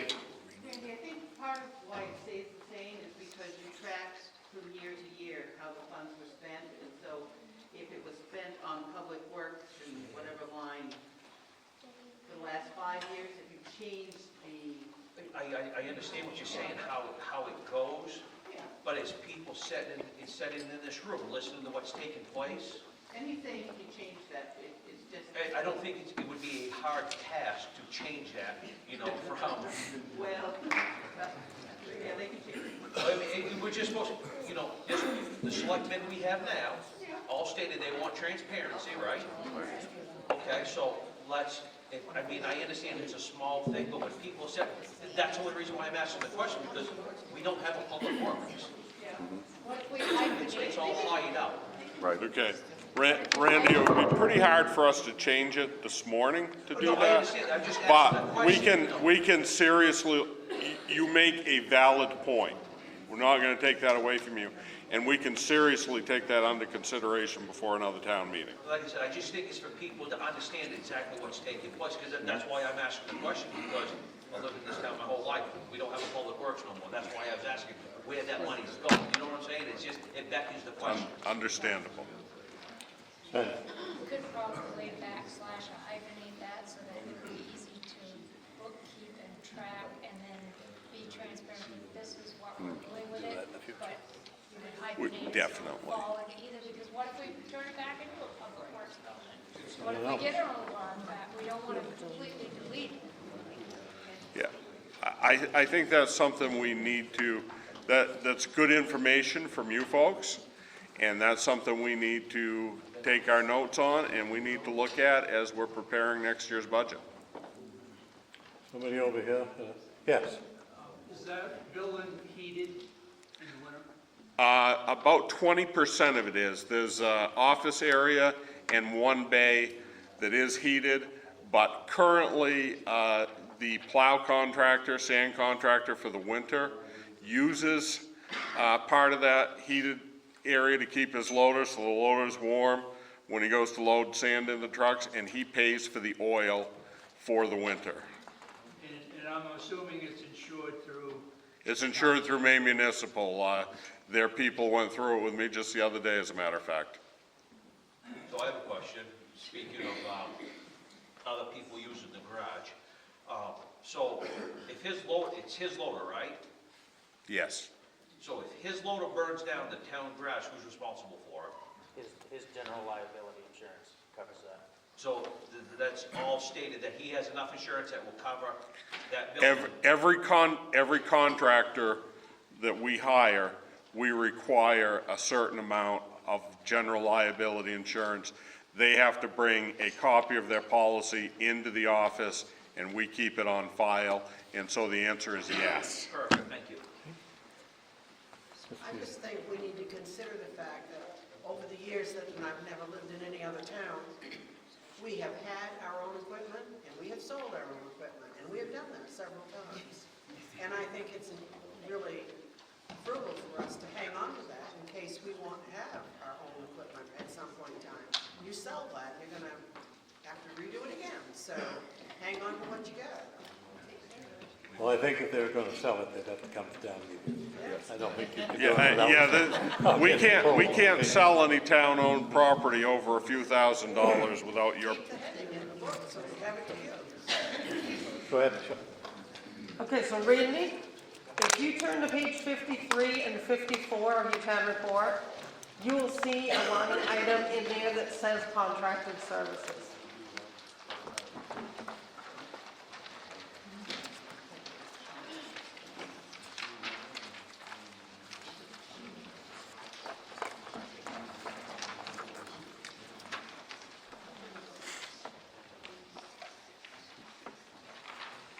If you are looking under winter roads, it is about the 6th line up from the bottom.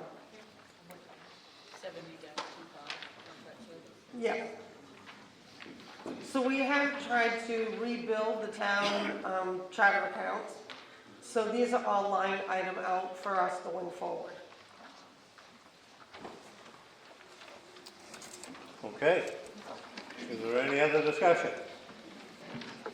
Hearing none, in favor of Article 23, with the figure of $758,875 in it, please raise your hands. If you oppose it, raise your hand. It's a vote.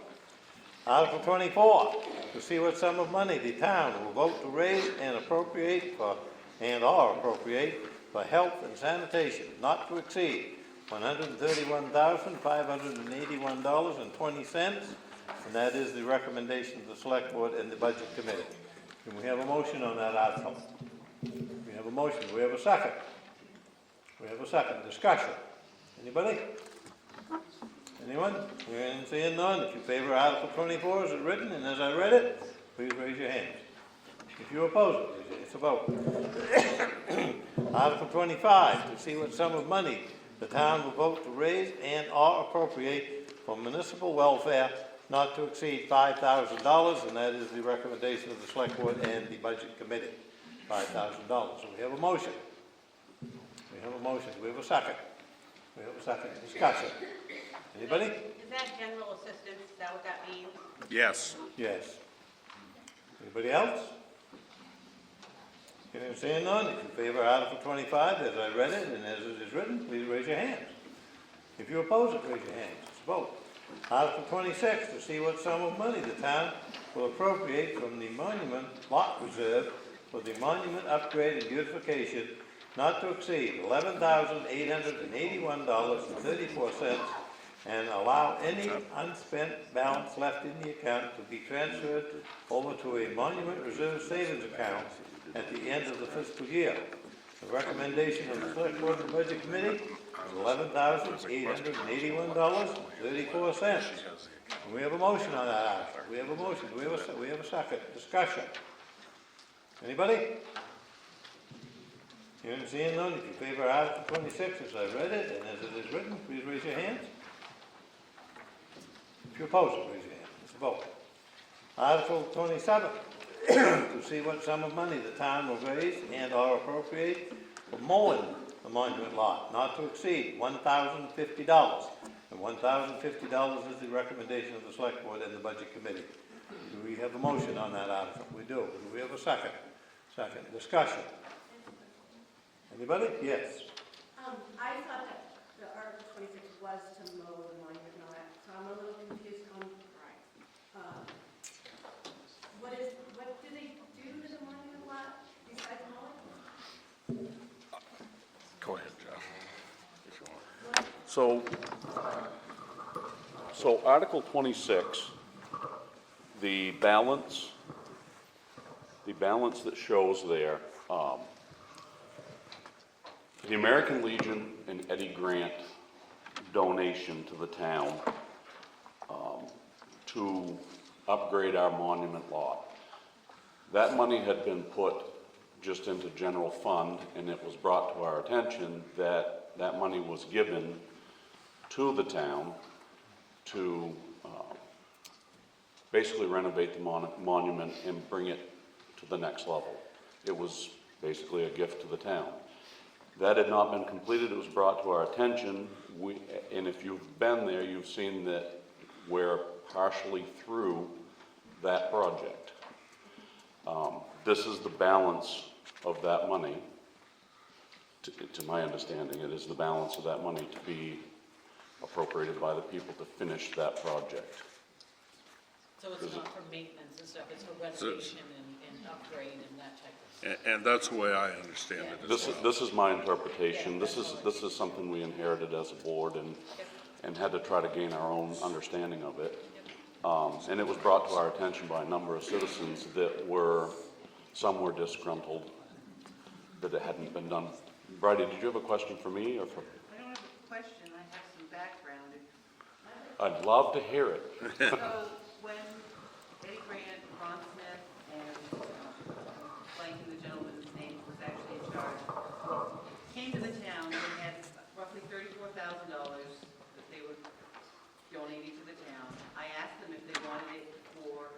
monument lot and to upgrade it and to do the upkeep, to do things like veterans stones, you know, flags and that kind of thing. They absolutely said, no, we want it to be for public use. We want it to be for public good. Last year, the town voted to use it to upgrade the monument, which is fine, but Okay. that's what. I sat with those gentlemen and they absolutely said, no, it's not just for veterans, it's for public use. So you could do whatever you want with it, whatever serves the public good. And we are in the middle of a project there that is not complete, And you voted to do it last year. and we voted to do it last year, that's correct. Yeah, but that is the background. Thank you.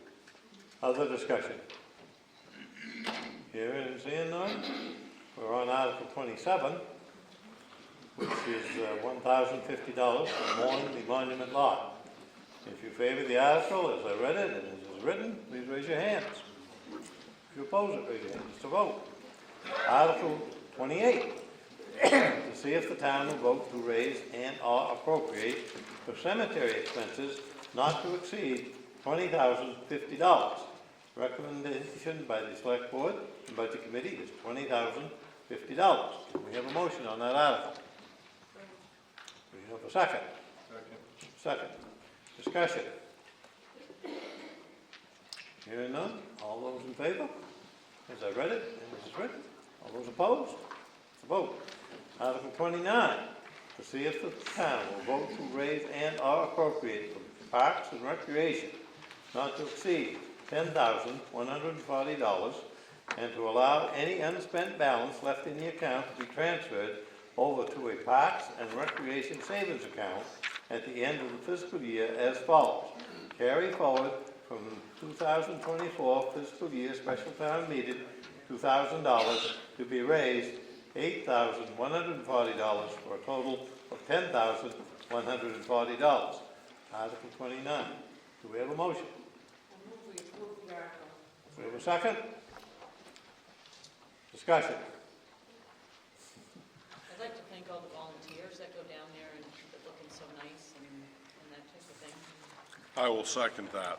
We have comments that want to thank all the volunteers that go down there and work, and it's a nice place, and it looks nice and everything.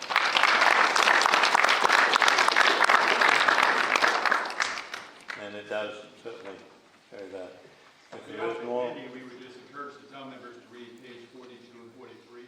Outlines all the activities that we did in the park, and again, we thank the town for support. thank you. Any other discussion?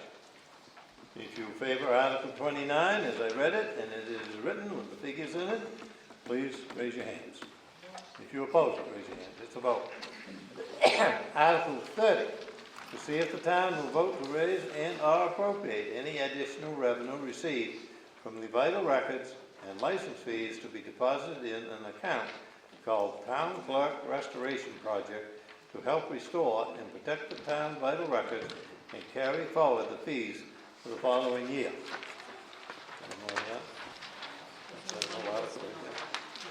Can we have a motion on Article 30? We have a motion, we have a second. We have discussion. Anybody? Anybody here? I'd like to make a comment. Mr. Peters, let me give you the mic. It's hard to get back to here. Don't drag it over there very far, though. Strangle me. On this article, the board would like to extend a thank you to our town clerks. Our records in the old town hall building were A mess. not as they should have been kept. And these two girls have worked every Wednesday in the cold all winter. And they've taken our records, they've cleaned them, they've boxed them, they've labeled them, they've organized them. And we've purchased 2 storage pods to put them in to keep them from molding, which was part of the problem, and to keep them organized, to keep them accessible, easy to find. These girls have really done a good job, and I just want to thank them.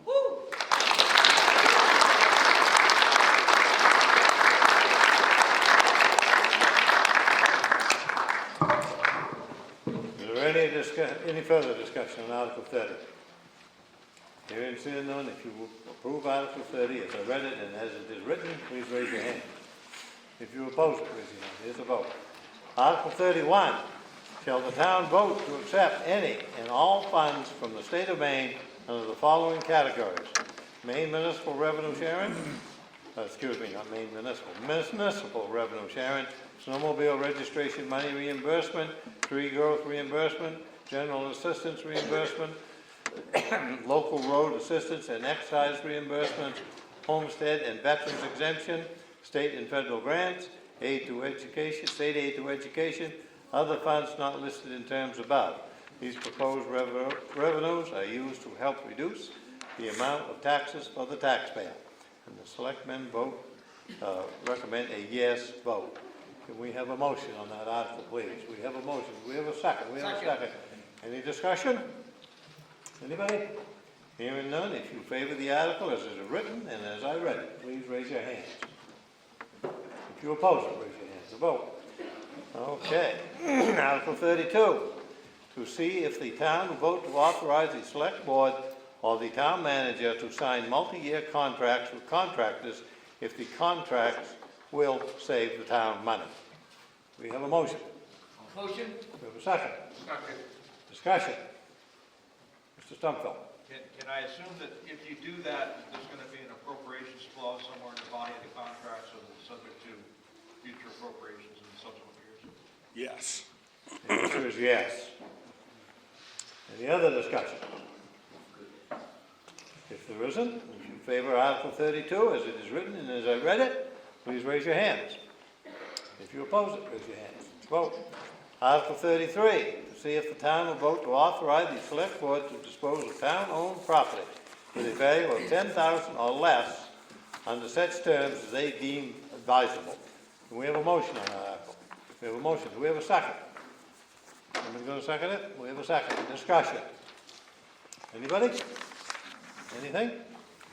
Hearing and seeing none, if you favor the article as it is written and as I read it, please raise your hands. If you oppose it, raise your hands. It's a vote. Article 34, to see if the town will vote to accept an annual donation of funds from the Millard and Marjorie Smart Trust Fund and to accept the donors' condition that the funds be used to defray the town's school expenses and to appropriate said donation to the town's share of RSU 80 costs for the fiscal year 2025. And the estimated is $2,000. Do we have a motion? We have a second. Second. Discussion. Hearing and seeing none. All those in favor? All those opposed? It's a vote. Article 35. I bet there'll be some discussion on this. Article 35, eminent domain article. To see what sum the town will appropriate for action to confirm the town's rights to the South Sangerville Grange Road from the Bailey Cemetery to the town woodlot, included but not limited to legal fees, some paid directly to confirm these rights, or eminent domain damages. And it goes on to say in conversation, I believe there's a letter out there. We've got an adaptation too that we actually have a number now, Paul. Oh, okay. So I don't need to read that part. No. Okay, Article 35. We need a motion on it. We have a motion. We have a second. Second. We have the motion is to pass the article. It's a positive motion. It says, the article says to see what sum, there's no sum in the motion that I've heard. There is no sum in the motion. We'll get to that in discussion in just a second here. They may have to amend the article. Thank you. You're welcome. Is there a motion to accept the article? That's all right. We have a motion. We have a second. Second. Discussion. Okay. Paul, I'd like to speak to it. Mr. Peters would like to speak to it. I'm going to speak up here. Okay. Okay, as this was presented, as you read it, eminent domain is a big scary word. It's the town, the government, the state, taking something that belongs to somebody and making it public property. And that concept in itself is scary to people. It was scary to me. I own a large piece of land on this road, and the state was looking at eminent domain to put the east-west highway through the middle of my farm. I understand what eminent domain means, and I understand why there's been so much pushback against this.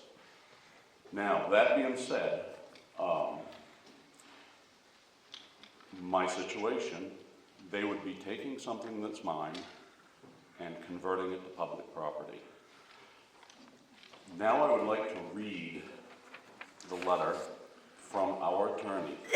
We felt as a board that we were not able to make a legal decision and represent the townspeople with a good opinion, so we hired an attorney that specializes in exactly this.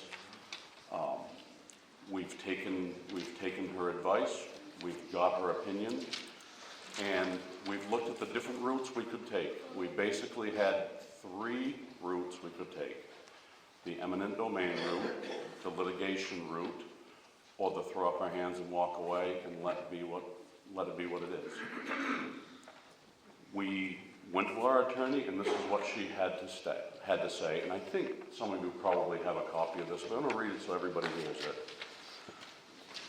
Our attorney for the town of Sangerville, Kristen M. Collins. I've spent a good deal of time reviewing the records at the town office and in the registry of deeds. Following are my conclusions about the town's rights to the roads accessing town lot map 6, lot 3. The town acquired this lot from the federal government in 1955. Prior to the federal government's ownership, the land was privately owned through several deeds, including the Reardon family, that described the access to the lot over the Old County Road, which is now named South Sangerville Grange Road, and Reardon Road, which connects to the South Sangerville Grange Road lot. The lot was granted to the town with a requirement that it be used for public purposes. The town has used it as a woodlot, and members of the public have used it for recreation. Public use has been consistent, though not intensive. Residents have always accessed the lot via the South Sangerville Grange Road and the Reardon Road. Because this route is deeded means of access to this lot, the town has the right, as any landowner would, to have free access over the roads to its lot. My research also shows that there are public rights in the roads because they were never officially discontinued. There are some records showing discontinuance of Reardon Road portion, which I believe confused some people when they first looked at this issue.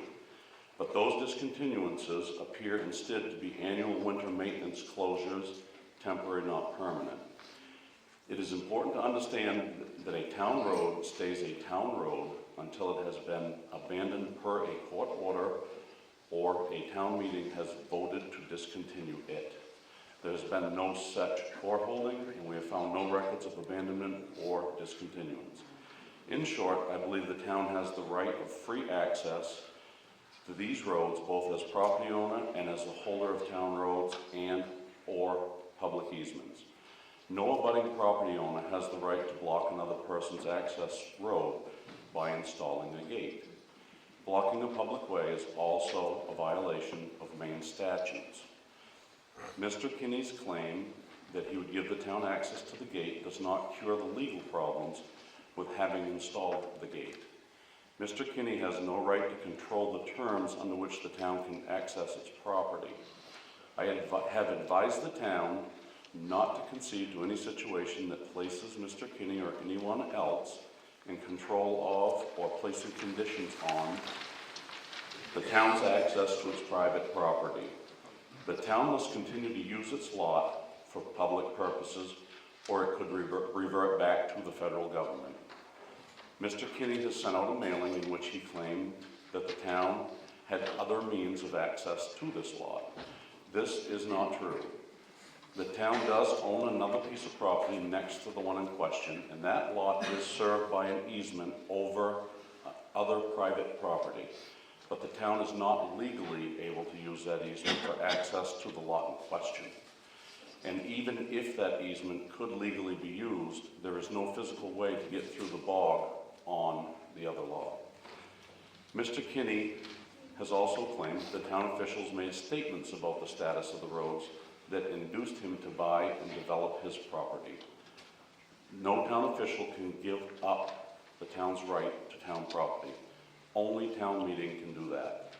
At the time Mr. Kinney initially inquired about these roads, no one had done thorough research on them, and no one knew Mr. Kinney intended to take the extreme action of blocking access to them. It was Mr. Kinney's duty alone to do due diligence on his property and the roads that serve it. To my knowledge, neither he nor his attorney has ever reviewed the full town records on these roads. If the townspeople want this land to stay available for public purposes, it is important to take action to preserve the town's ability to freely access this land as it wishes. If the town does not take action about the gate, it risks losing all the access to the town property and even risks losing the property through reversion to the federal government. Finally, I want to be clear that any court action or eminent domain the town might pursue regarding these roads would not be seizing Mr. Kinney's property. These roads are not Mr. Kinney's property. They are shared by all owners of the properties they serve, including the town. Any action that the town might pursue would be intended to simply confirm the town's rights to access its land for public purposes. Those public purposes not only include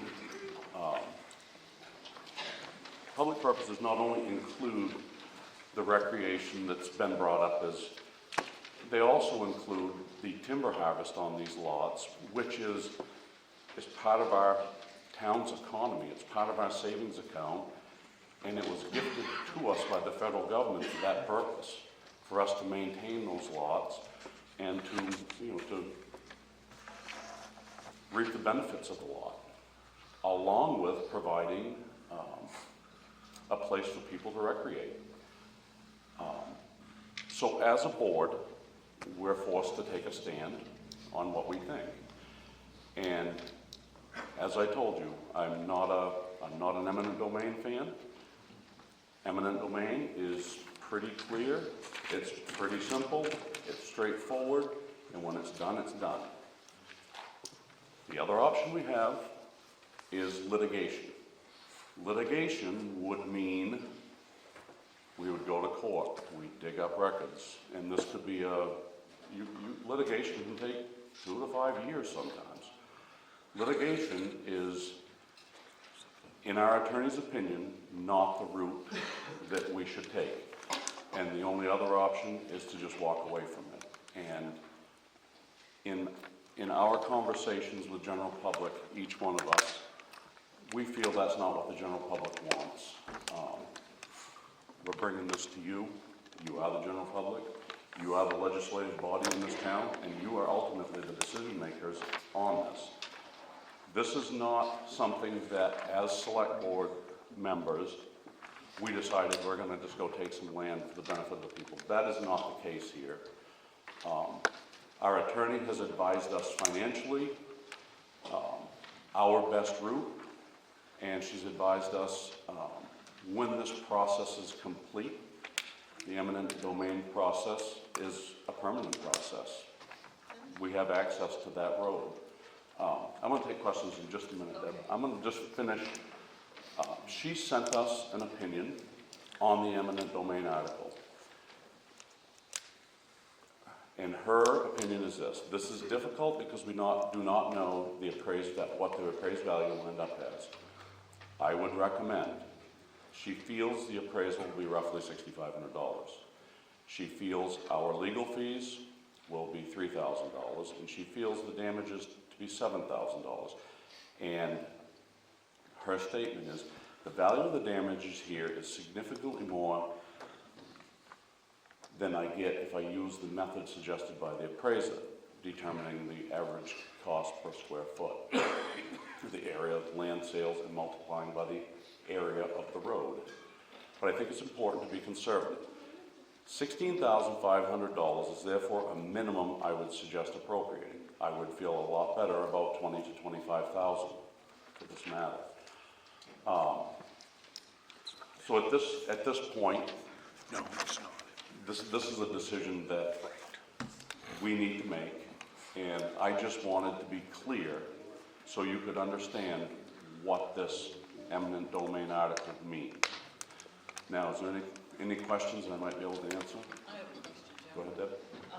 You were talking about like eminent domain, saying in your property, because the state would come in and take your private property, that was your land.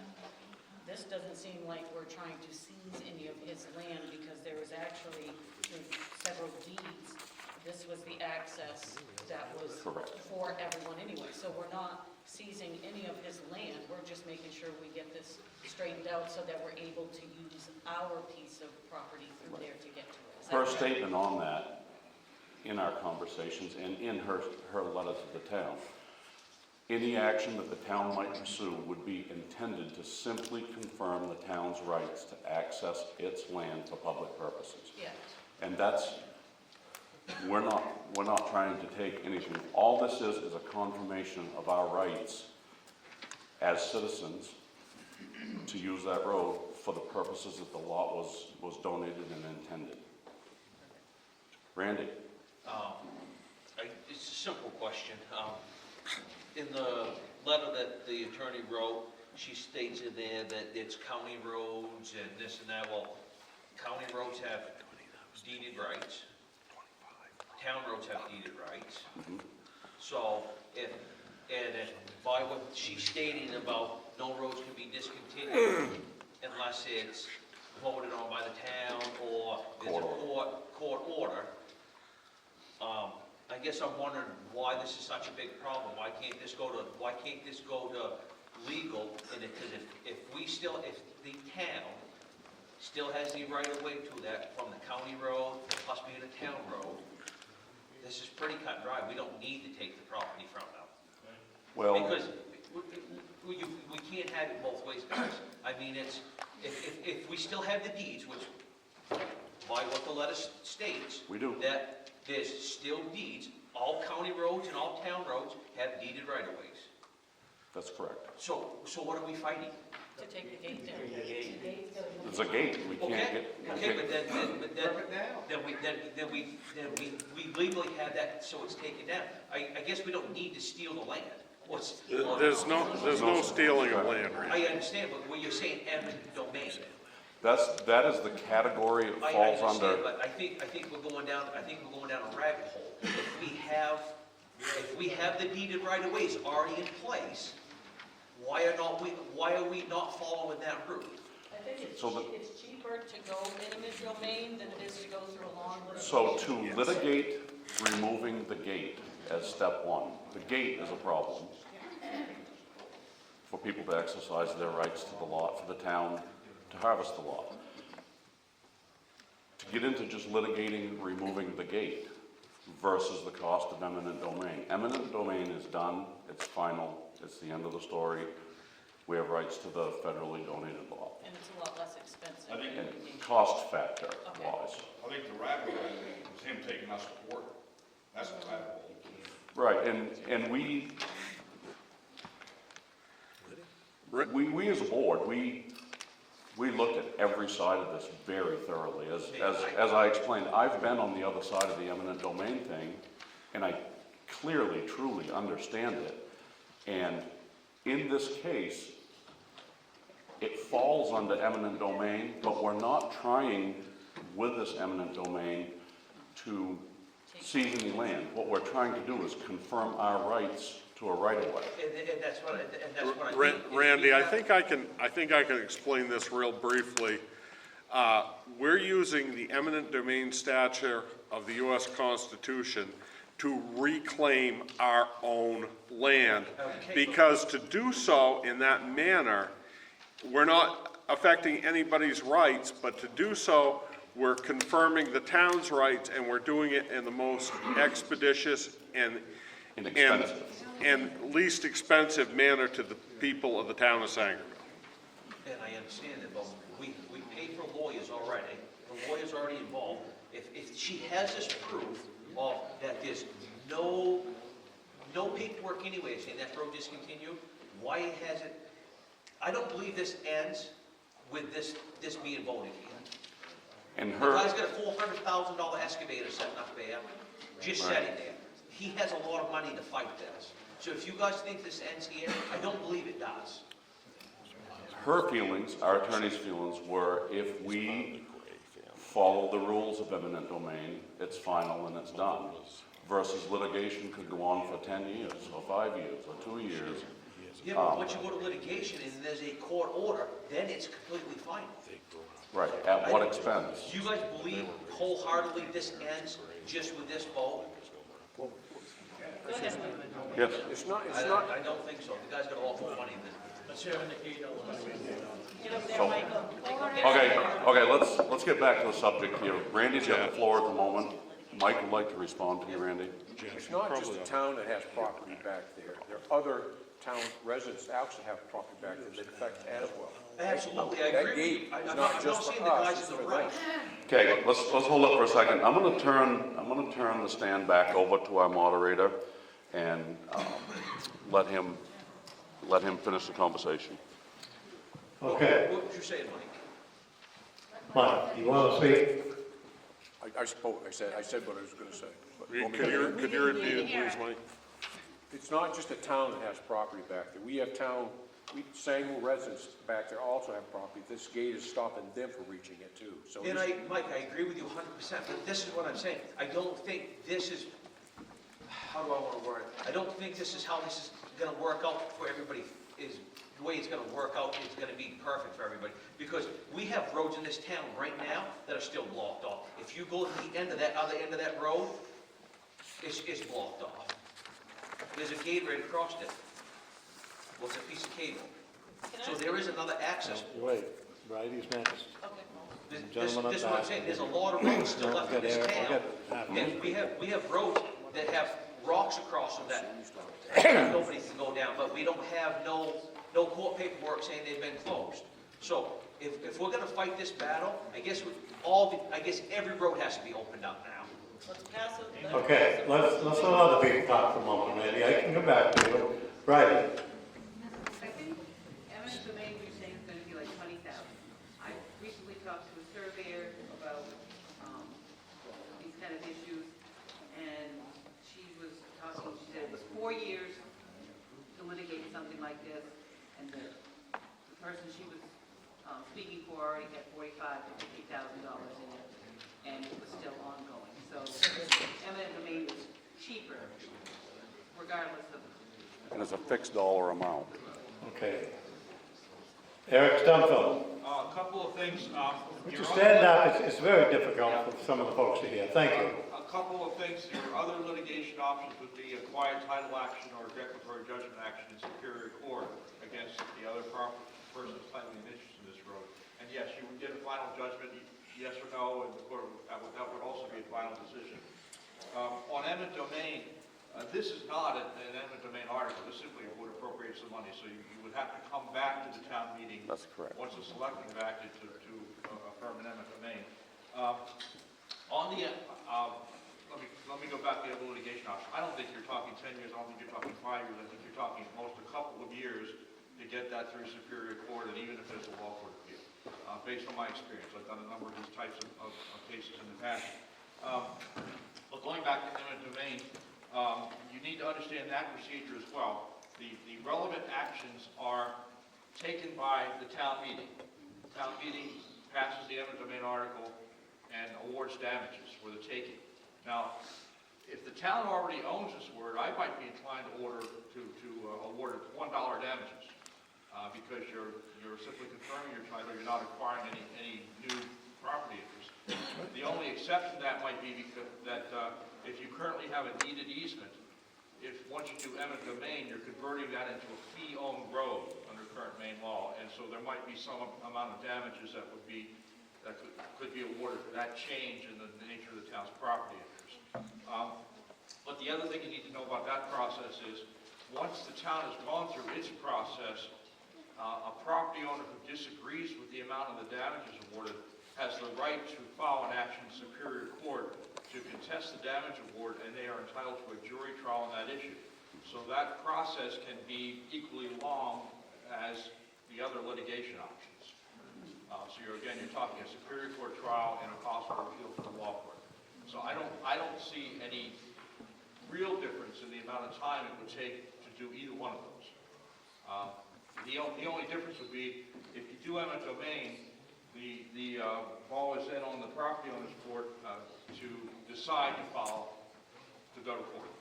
It's up to them to decide to file an action or not. And the possibility might be that they would decide not to do that. They might evaluate their options and figure it's not worth it. And all of that is, obviously, I'm wondering, probably all town residents who received a copy of the letter from McKinney's. I don't know if they're here, if they plan to speak to this. They obviously have a different view. I haven't looked at any of this. I don't have any personal opinion about what the town attorney has said, but I presume that she's, looked at the records as she said, and that she's offered an opinion which, based on what she's represented, seems reasonable to me, and to be accurate in that regard. But that's all I have to say about it.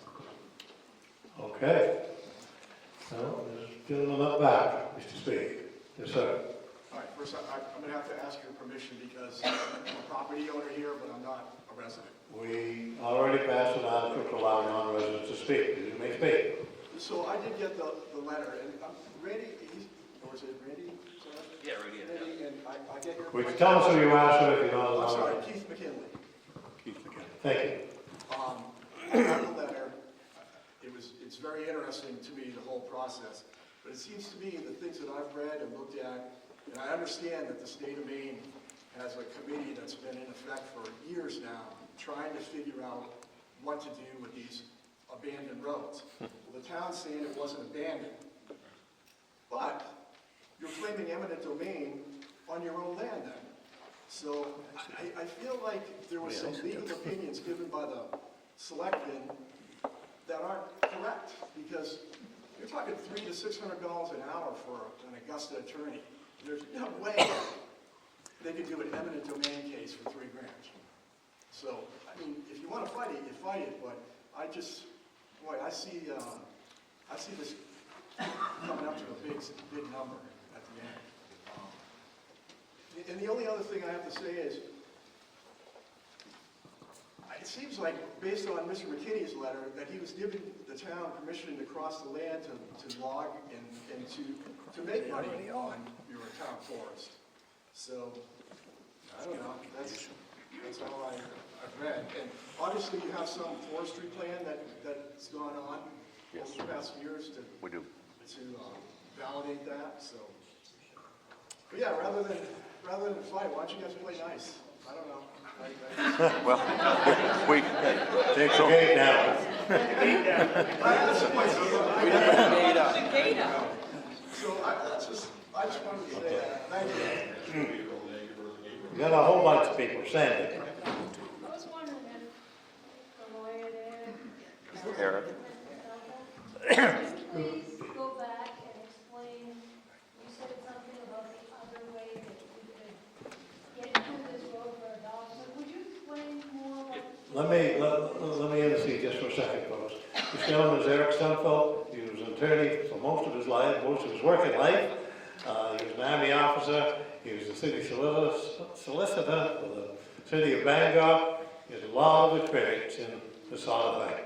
Yeah, I spent 27 years of my career as a municipal lawyer here in Maine, representing communities from the city of Bangor to Savoy Plantation. And I've done a number of these, answered hundreds of road questions for different towns, and I've done some of the litigation involving road issues. The one locally that some people may recall was the access road to Little Wilson Falls, where I was representing County.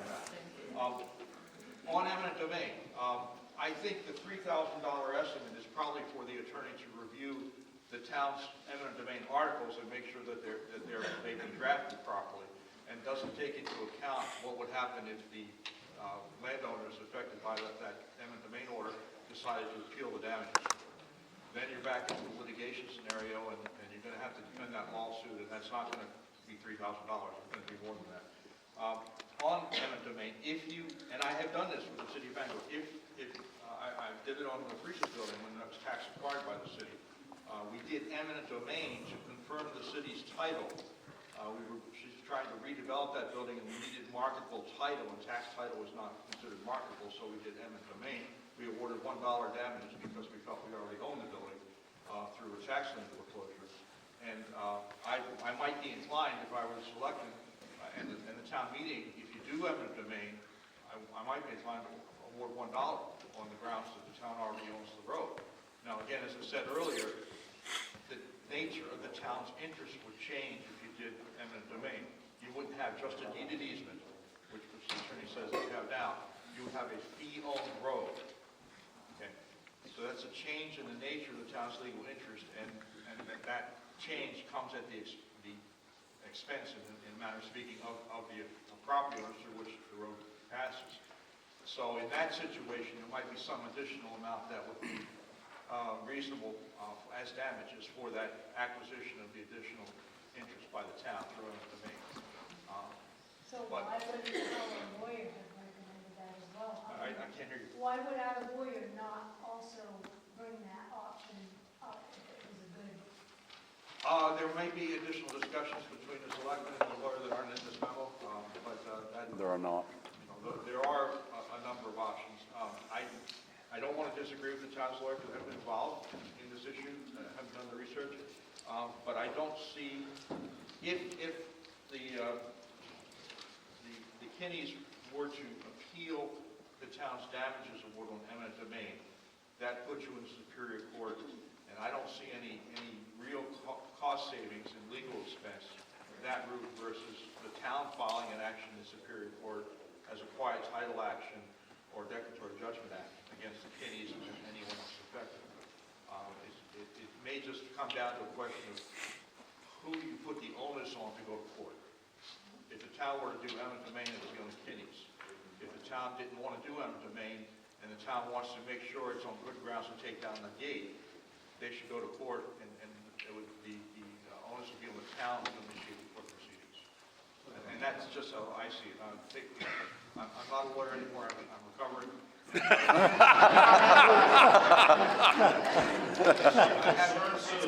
haven't been involved in these types of issues in 8 years, since I retired in 2017. So take what I say with a grain of salt, but your primary guidance should come from your own attorney, the town attorney, but that's just what I'm doing. But your world and knowledge, thank you. Okay, now, you've already spoken, Lynn, we'll put somebody there. You, sir. Tom Warren and I'm Bruce McNaughton.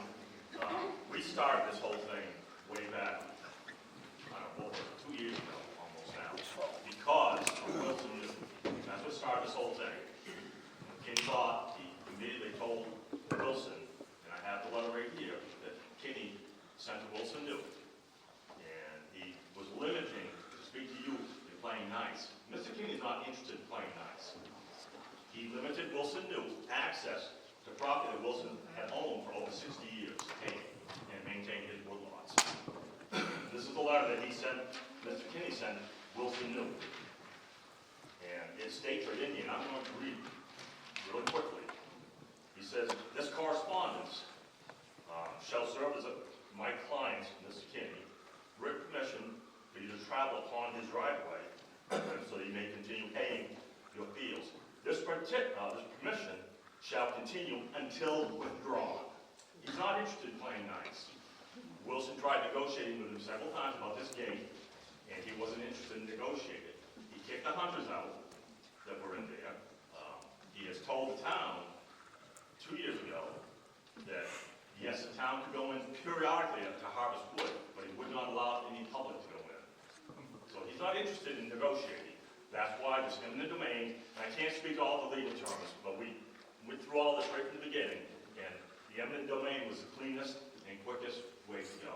So why don't we put a town ordinance in that says no gates, period? If it's a town road, no gates, period. Well, he's got a gate up, and as somebody said, he's got all kinds of equipment. If we go ripping gates out and do all that, he's just gonna park his equipment, stone walls on the other side of that little road. He's gonna park his equipment right there. He's gonna keep people out.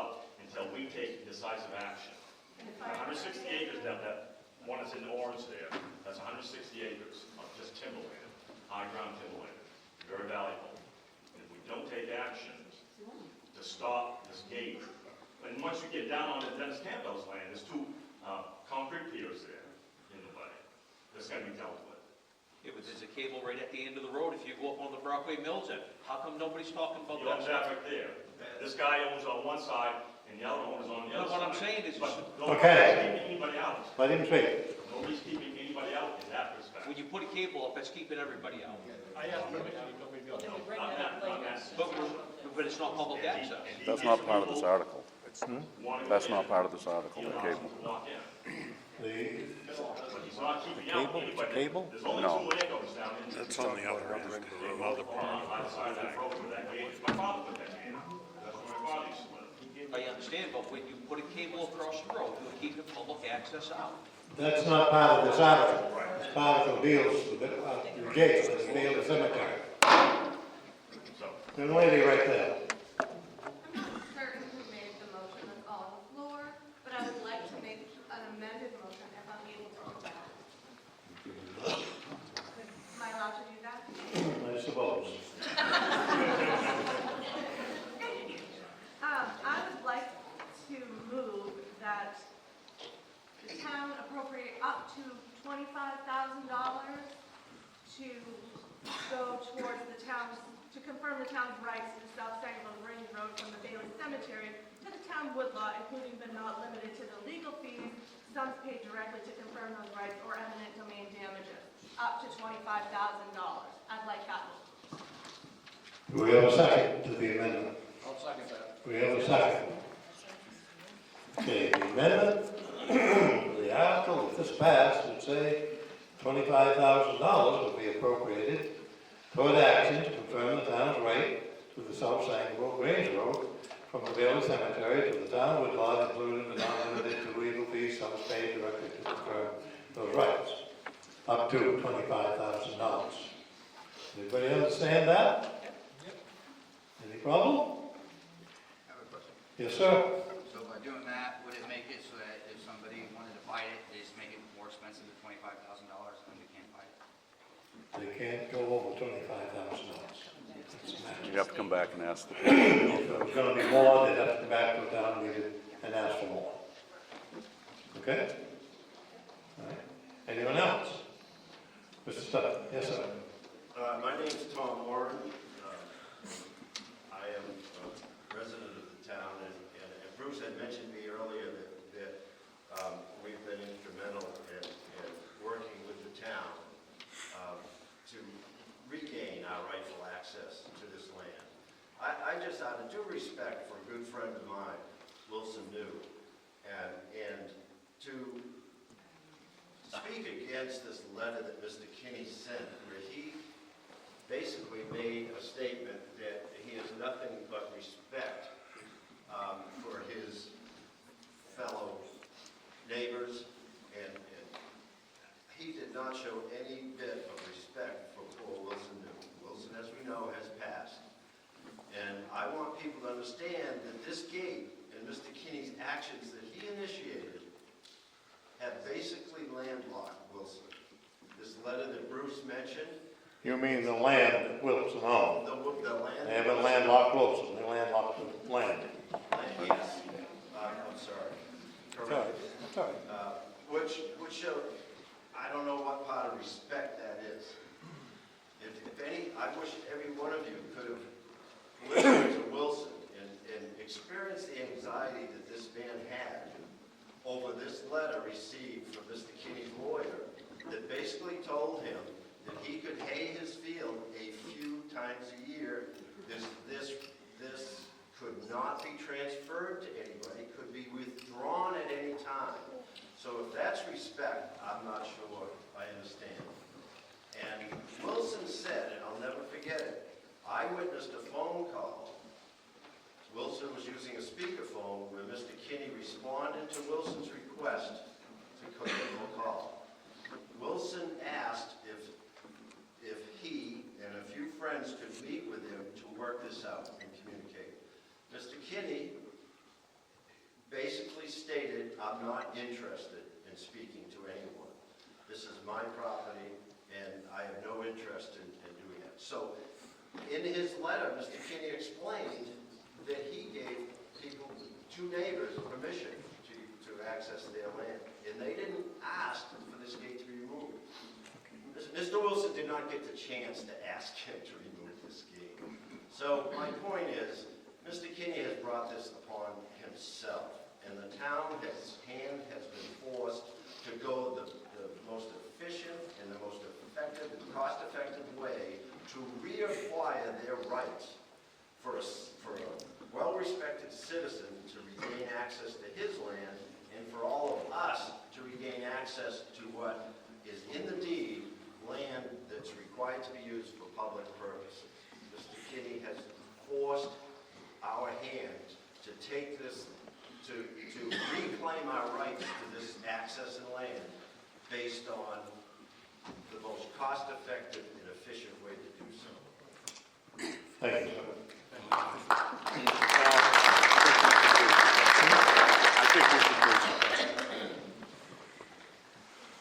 So he lives right next door, so Mr. Go ahead, Mr. Campbell. I feel like I'm swimming against the tide here, but I'm the one that's most affected by this of anyone. The only 2 houses up on the South Sangerville Rainbow besides Phil's. And I own on the north, the east, and the south of Phil Kinney's land. I own on the west and the south of the town land. So I'm tied into this pretty well.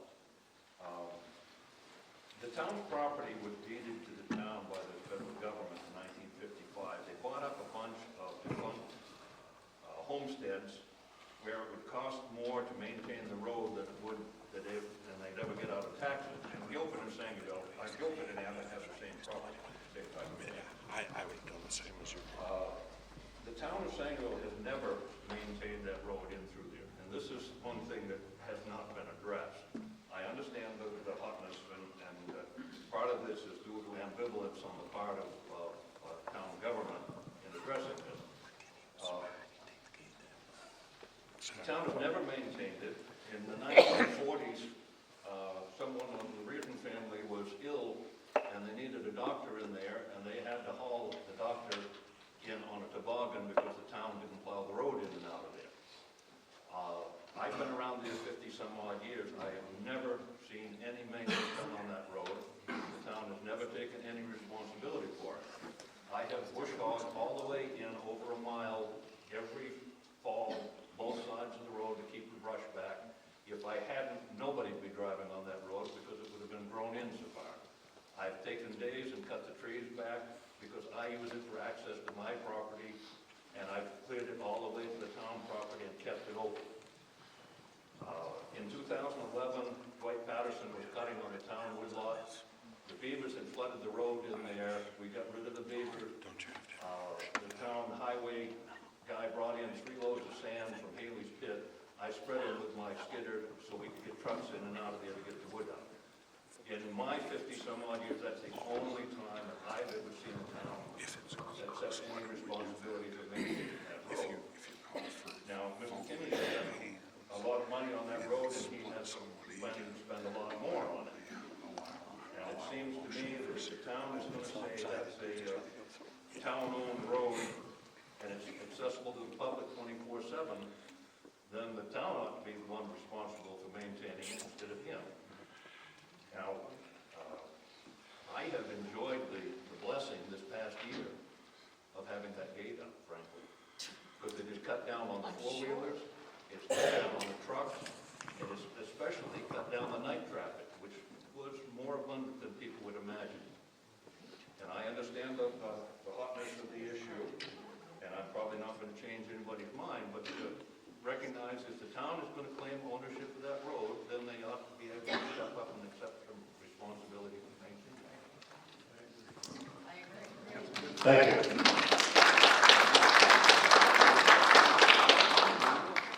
Okay, we've had a good long discussion here. I'll call on you. This is going to be the last one. You'll move this question. We'll be here until tomorrow. We'll keep it up. So it's been brought to my attention that Mr. Kinney's attorney actually sent topic, and it actually refutes most of what's in your attorney's letter about the deeding and all that. And like she said that they haven't looked into the history of the road, but in that letter, it appears that his attorney actually has, because they went so far to look at what the deeding, what the length of the road was supposed to be, and he measured that out and put the gate at that length. Is that public information too? Is that letter from his attorney, or? Letter from his attorney? I I believe it was back in July of 2024. The town manager says he has no knowledge of it. You gentlemen have any knowledge of it? That was before this board, if it is. Before this group of selectmen? I just urge you guys to look into that, see if you can find a copy of that and review it. I've looked at it personally, and there's some good information and facts in it, so. Thank you. Thank you. Okay, we have a motion to amend the act, put up to $25,000 in here, would be the sum. So if we have a new article, we got to deal with that first. Is there any further discussion on the $25,000? If you agree with the amendment to insert the figure of $25,000 in the original motion, please raise your hands. If you oppose it, raise your hands. It's not even close. It's approved. Okay, the main article says now, the town will appropriate toward action to confirm the town's rights $25,000 to the South Sangle Grange Road from the Bailey Cemetery to the town woodlot included, but not limited, legal fees, sums paid directly to confirm those rights by eminent domain damages. $25,000, up to $25,000. Does anyone else like to speak? I don't want this to go. Anybody say, would you like to speak? Yes. I'd just Mr. like to Stewart. say one thing, that I lived on a road where somebody also came from out of town and bought some land and then thought that they owned everything and put up a gate, and that had to be taken down after a little bit of a fight. I think everybody better be very careful about letting these gates of people coming in, everybody who's lived here our whole lives, and coming in and just because they have some money and they want to put up a gate and think that we don't have the money to fight it, they better be very careful. You're going to see a lot more gates going up around this town. So I think we need to be very. Speaking of we need to tread precedent. lightly. Thank you. If you favor the article, as it has been amended, please raise your hands. If you oppose the article, as it has been amended, please raise your hands. It doesn't look close to me. It's not close. We said if it was going to be close, we'd have a written ballot, it's not close. So the article passes with the $25,000, up to $25,000 in the article. Article 36, to see if the town vote to establish a capital reserve account and place up to $440,000 raised at the 2024 annual town meeting for future renovation costs to the town hall. Do we have a motion on that? Motion. Do we have a second? Second. Discussion. Anyone? I'd like to speak on it, Paul. Pardon? I would like to speak on it. Go right ahead. Speak all you want.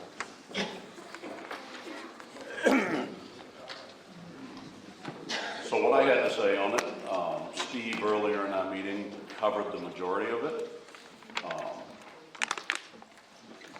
Did anybody have any questions about Steve's presentation and how it affects this article? So, he's given us his engineered plan, and as he said, he's using conservative numbers. It is going to leave us short from the 440 if we were to spend that by roughly $300,000. I'd like to turn this over to Brian. Brian has been in the process of writing grants. As we mentioned before, the bill that we voted on in November, Brian is right in the middle of the grant writing, and I just want to turn it over to him so he can explain that to you. I got a quick question, Jeff, if I can. The $300,000 that we get paid, you know, from over. Exceed, yes. Exceed. Is that like completely finishing the town hall? Like floors are done, windows are done, everything's done? I actually have a complete breakdown of what's included in that engineering report. So to make it brief, the roof repairs, they're broken down, the window repairs, door repairs, entry ramp, redesign and regrading of the parking lot and the area around the town hall to deal with the water problem. And then actually the engineering cost itself, Steve, his guy that oversees the project, we call it construction management. The basement wall stabilization project, the contingencies that go with that, is he's figured a 10% contingency into everything he's figured. If things went well, we may not use this much, but you know how things go. And then this is getting the building back, foundation under it, roof on it, windows in it, and usable as our town office. And beyond that, you know, the upstairs and all of that is future projects. This is making the building structurally sound and putting us back in it so we're not paying rent. Okay. Right? Yeah, just, I did apply, I did write one grant last fall that we went to a special town meeting to get approval for me to do so. The grant was rejected in part because at the time I didn't have enough information from Steve that they needed for the grant. Since then, I submitted another grant through National Historic Trust that we're supposed to hear on in July. I put that in for $18,000 on it. I've contacted several foundations, and as I troll through Google looking for people that might be willing to give us money, I write letters regularly. Sometimes I don't hear anything. Sometimes we get a good luck, but we're sorry you don't quite meet this. The big one we're looking at, and the one I get the most questions on, is the initiative, the Citizens Initiative from November that provided money for historical projects like this. And if some of you remember, that initiative actually used a picture of our town hall as an example of what this money should be spent on. The first round of funding opens on that August 1st. Beginning at 8 o'clock in the morning on August 1st, I will be working on whatever grant, whatever rules they have to do to get whatever money we can out of that initiative for the town of Sangerville and the town hall. In the meantime, I'm going to I dedicate a few hours every week for researching grants and anything that we remotely qualify for, I'm going to apply for. So, have not had any success yet, but I kind of look at it like trout fishing. It's, you know, you don't go out and throw your line in for 15 minutes and go home. You got to be a little bit patient and you got to work at it. And I am optimistic that we will get some funding from other sources outside of your tax dollars. How much money, how much money was allotted in that? $10 million. $10 million. Thank you. Just wanted to ask, I know that we had an article in here to make sure that you guys could act upon doing these grants and applying for them. Have you done the research to make sure that you do hold all the qualifications to qualify for that grant position? Yes and no. Yes, being the largest percentage of them. When you start down through a grant, it tells you right in the very first paragraphs what you need to qualify. So obviously there are many grants that we don't qualify for Because some grants, you have to be a 501c3. Some grants, you know, you have to, somebody's grandmother has to have the right, you know, heritage. You know, so some grants you just don't. But yes, the majority of grants, we have, you know, we have the right, like the tax ID number, our status as a community, all of that. So, and with the passing of the earlier article, we can apply for grants with matching funds, which most of them actually are. I think one of the biggest things that we have in our favor is the town's intent to restore and get back into the town hall. And we have 440,000 reasons that we've already said we are committed to this. And I think that works very well in our favor in terms of any kind of grant that we might apply for. People want to know that there's the backing of the town in any project that they might award money to. And I think we've already started down that road very strongly with the 440,000. And I think with the intent of moving forward, not just with the first floor, but also restoring the upper floor, we have a very good chance of obtaining grants that will help us with that project. Diane is correct. Almost every grant application I filled out or looked at, there is a paragraph clause or something in there that asks how much money you're putting into it, or what resources you're putting into it. Okay. Just speaking about grants, I thought that we should give Matt Walker and the fire department a round of applause for bringing in over $100,000 in grants for the fire department.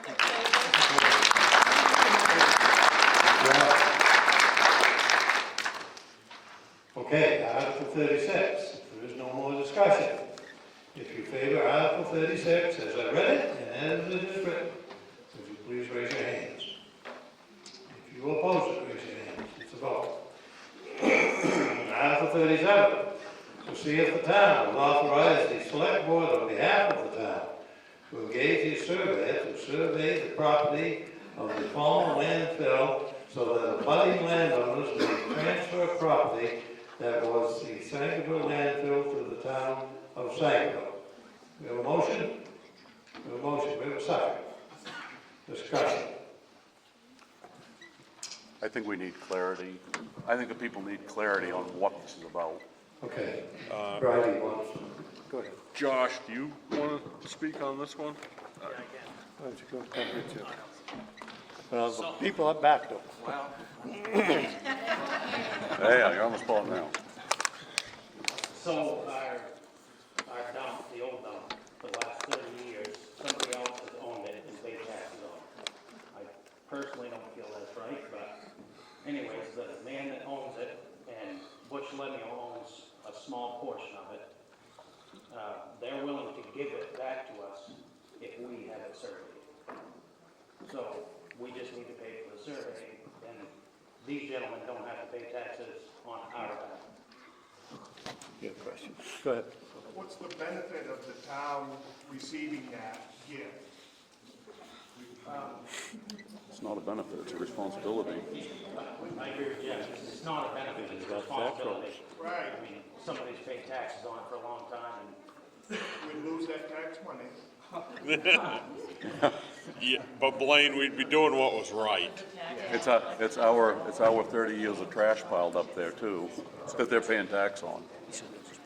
Other discussion. Mr. Stumpo. I assume that the dump has long ago been closed out and capped in accordance with DEP requirements? yes. Yes. So that's not an issue out there? Yeah, and No. we still maintain it as far as mowing it and anything that the DEP requires, we do that. Currently. Other discussion. Yes, sir. I'd give you a little history of the ownership of the old landfill. We started a landfill out there, we ran out of room. So the town, back in the day, negotiated with the abutting owner, George Harms, to expand on his property. Part of the agreement was that when the landfill was closed, Mr. Harms would end up with all of the property out to the Route 23. I was on the board when we closed the landfill. We actually bought our own clay from up on Bean Hill. We took soil from a 38-acre parcel and closed the landfill. The only requirement, other than the agreement with Mr. Harms, he wanted for the town to build a road back on the southerly side of the landfill. That wasn't in the agreement. So that was the end of the town's dealing with Mr. Harms and the landfill. Thank you, Lance.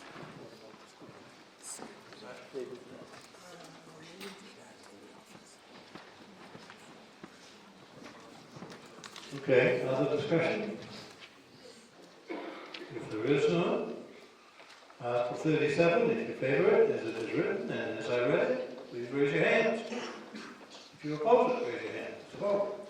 Article 38, to see if the town will vote to allocate all revenue from solar array energy systems, licensing, and annual inspection fees to be used in a breakdown of 90% to the fire department reserve account and 10% to a town beautification fund.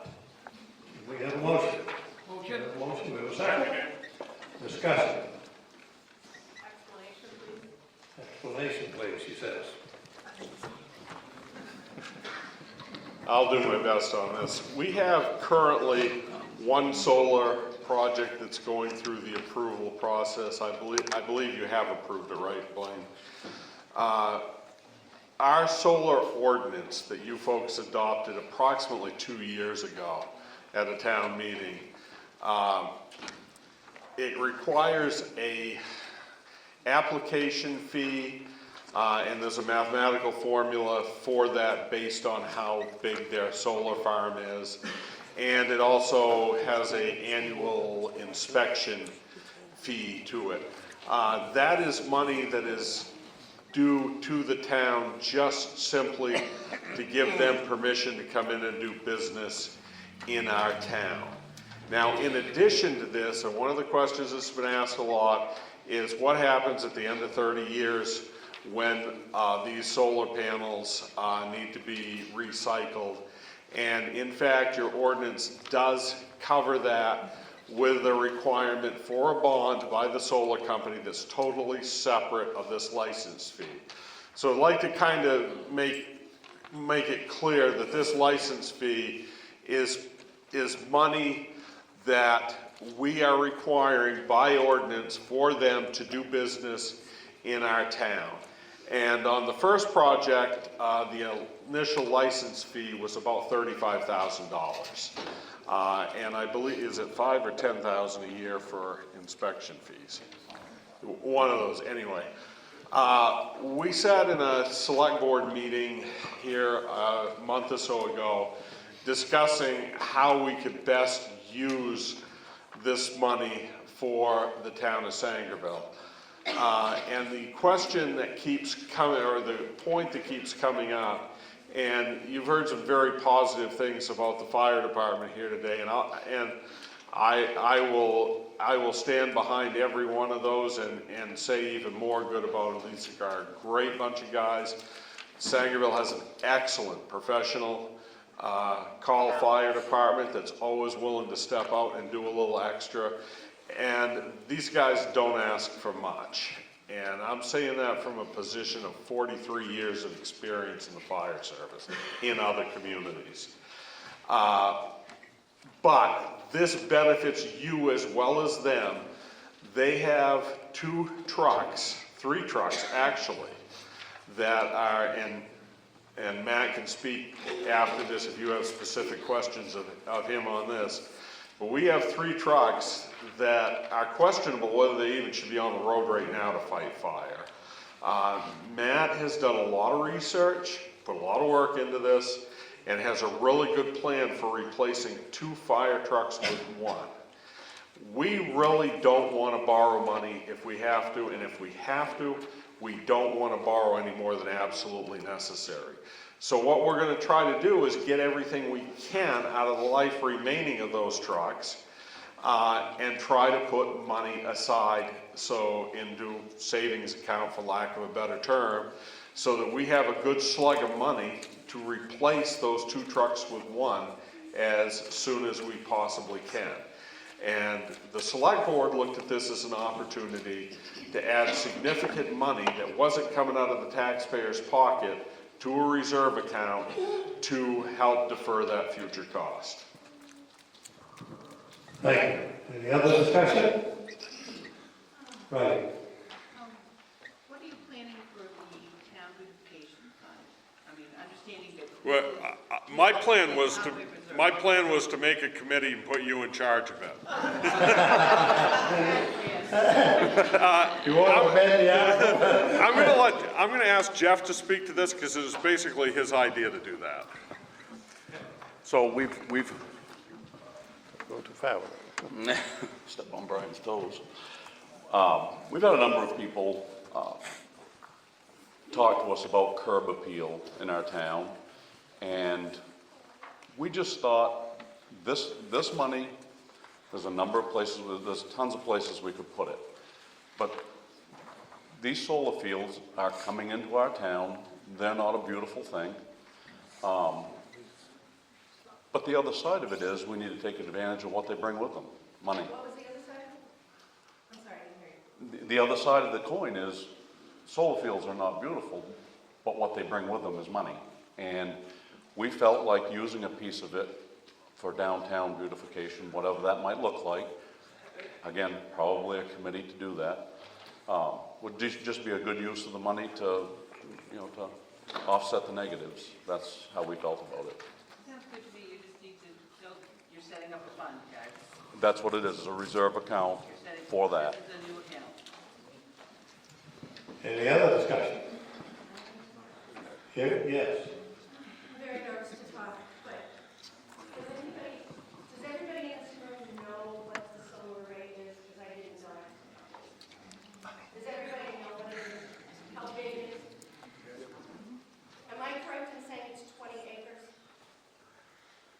I went to the meeting, I didn't get a straight answer from the people who are installing it. I don't know how many panels. I thought a solar array was 10, maybe a dozen panels, but it isn't.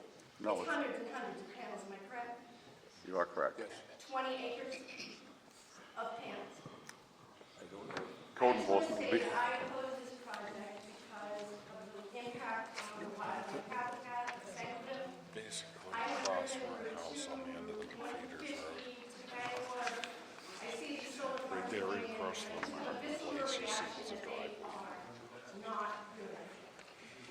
They're fenced in, so when they say the animals can go in and around, they can't.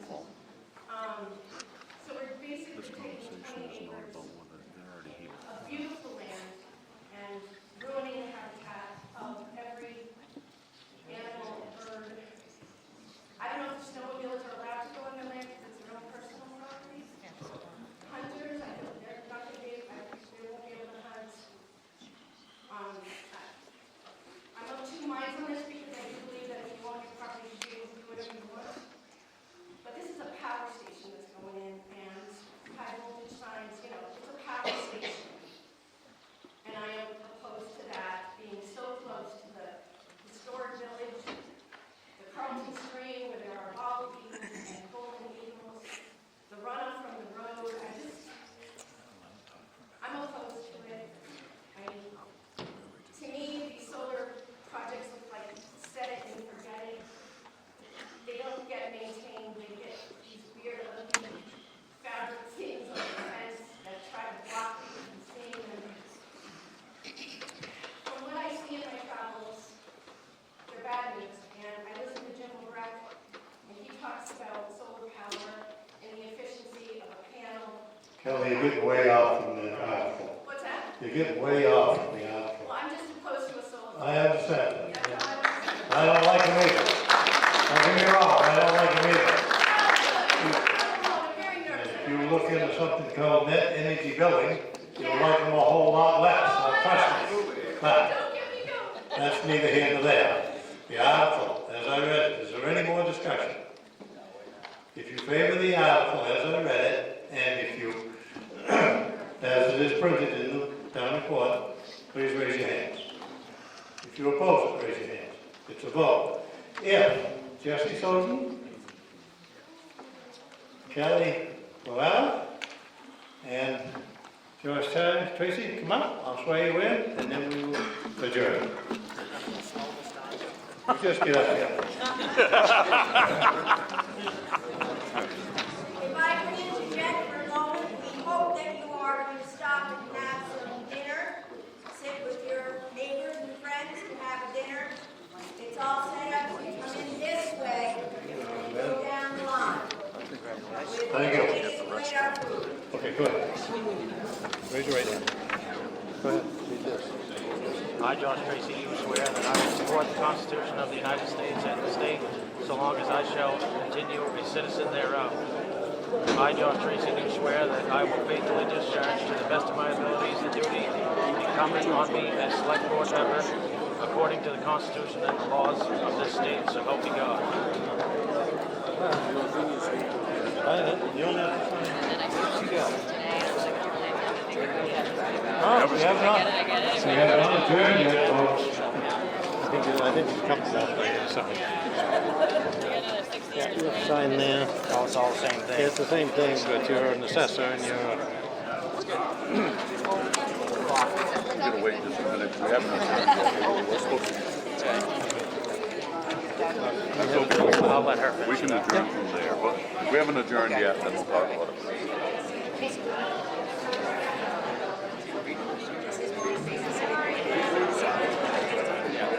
It might be an hour, but it's a little longer, right? just 1 second. Sure.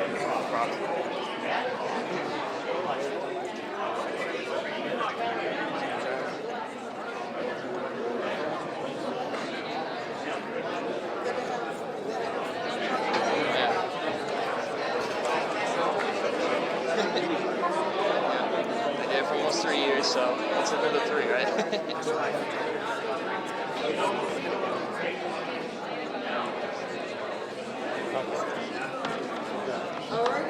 Okay, Kelly. Raise your right hand. Read that. I, Kelly Winata, do swear that I will support the Constitution of the United States of this state, so long as I shall continue thereof. I, Kelly Winata, do swear that I will faithfully discharge to the best of my abilities the duties incumbent of me of SMAD4 school board member according to the Constitution of the laws of the state, so help me God. You need to sign. Hey, nice color shirt. I wish you a lot of luck. Thank you. Yeah. I was on there for 9 years. Oh, I was don't- chairman for 5. I don't know what I'm getting myself into, Oh, but you will. figure it out as we go, right? You'll do fine. You'll do fine. Thank you. Thank you.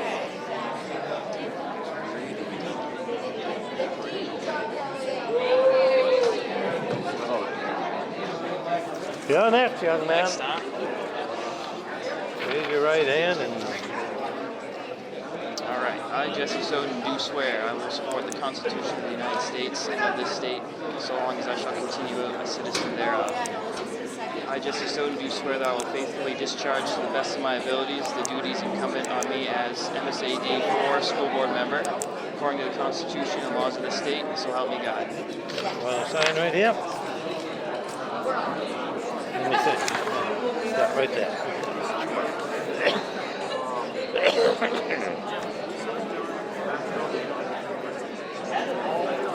Thank you, Justin. Good luck to you. Thank you.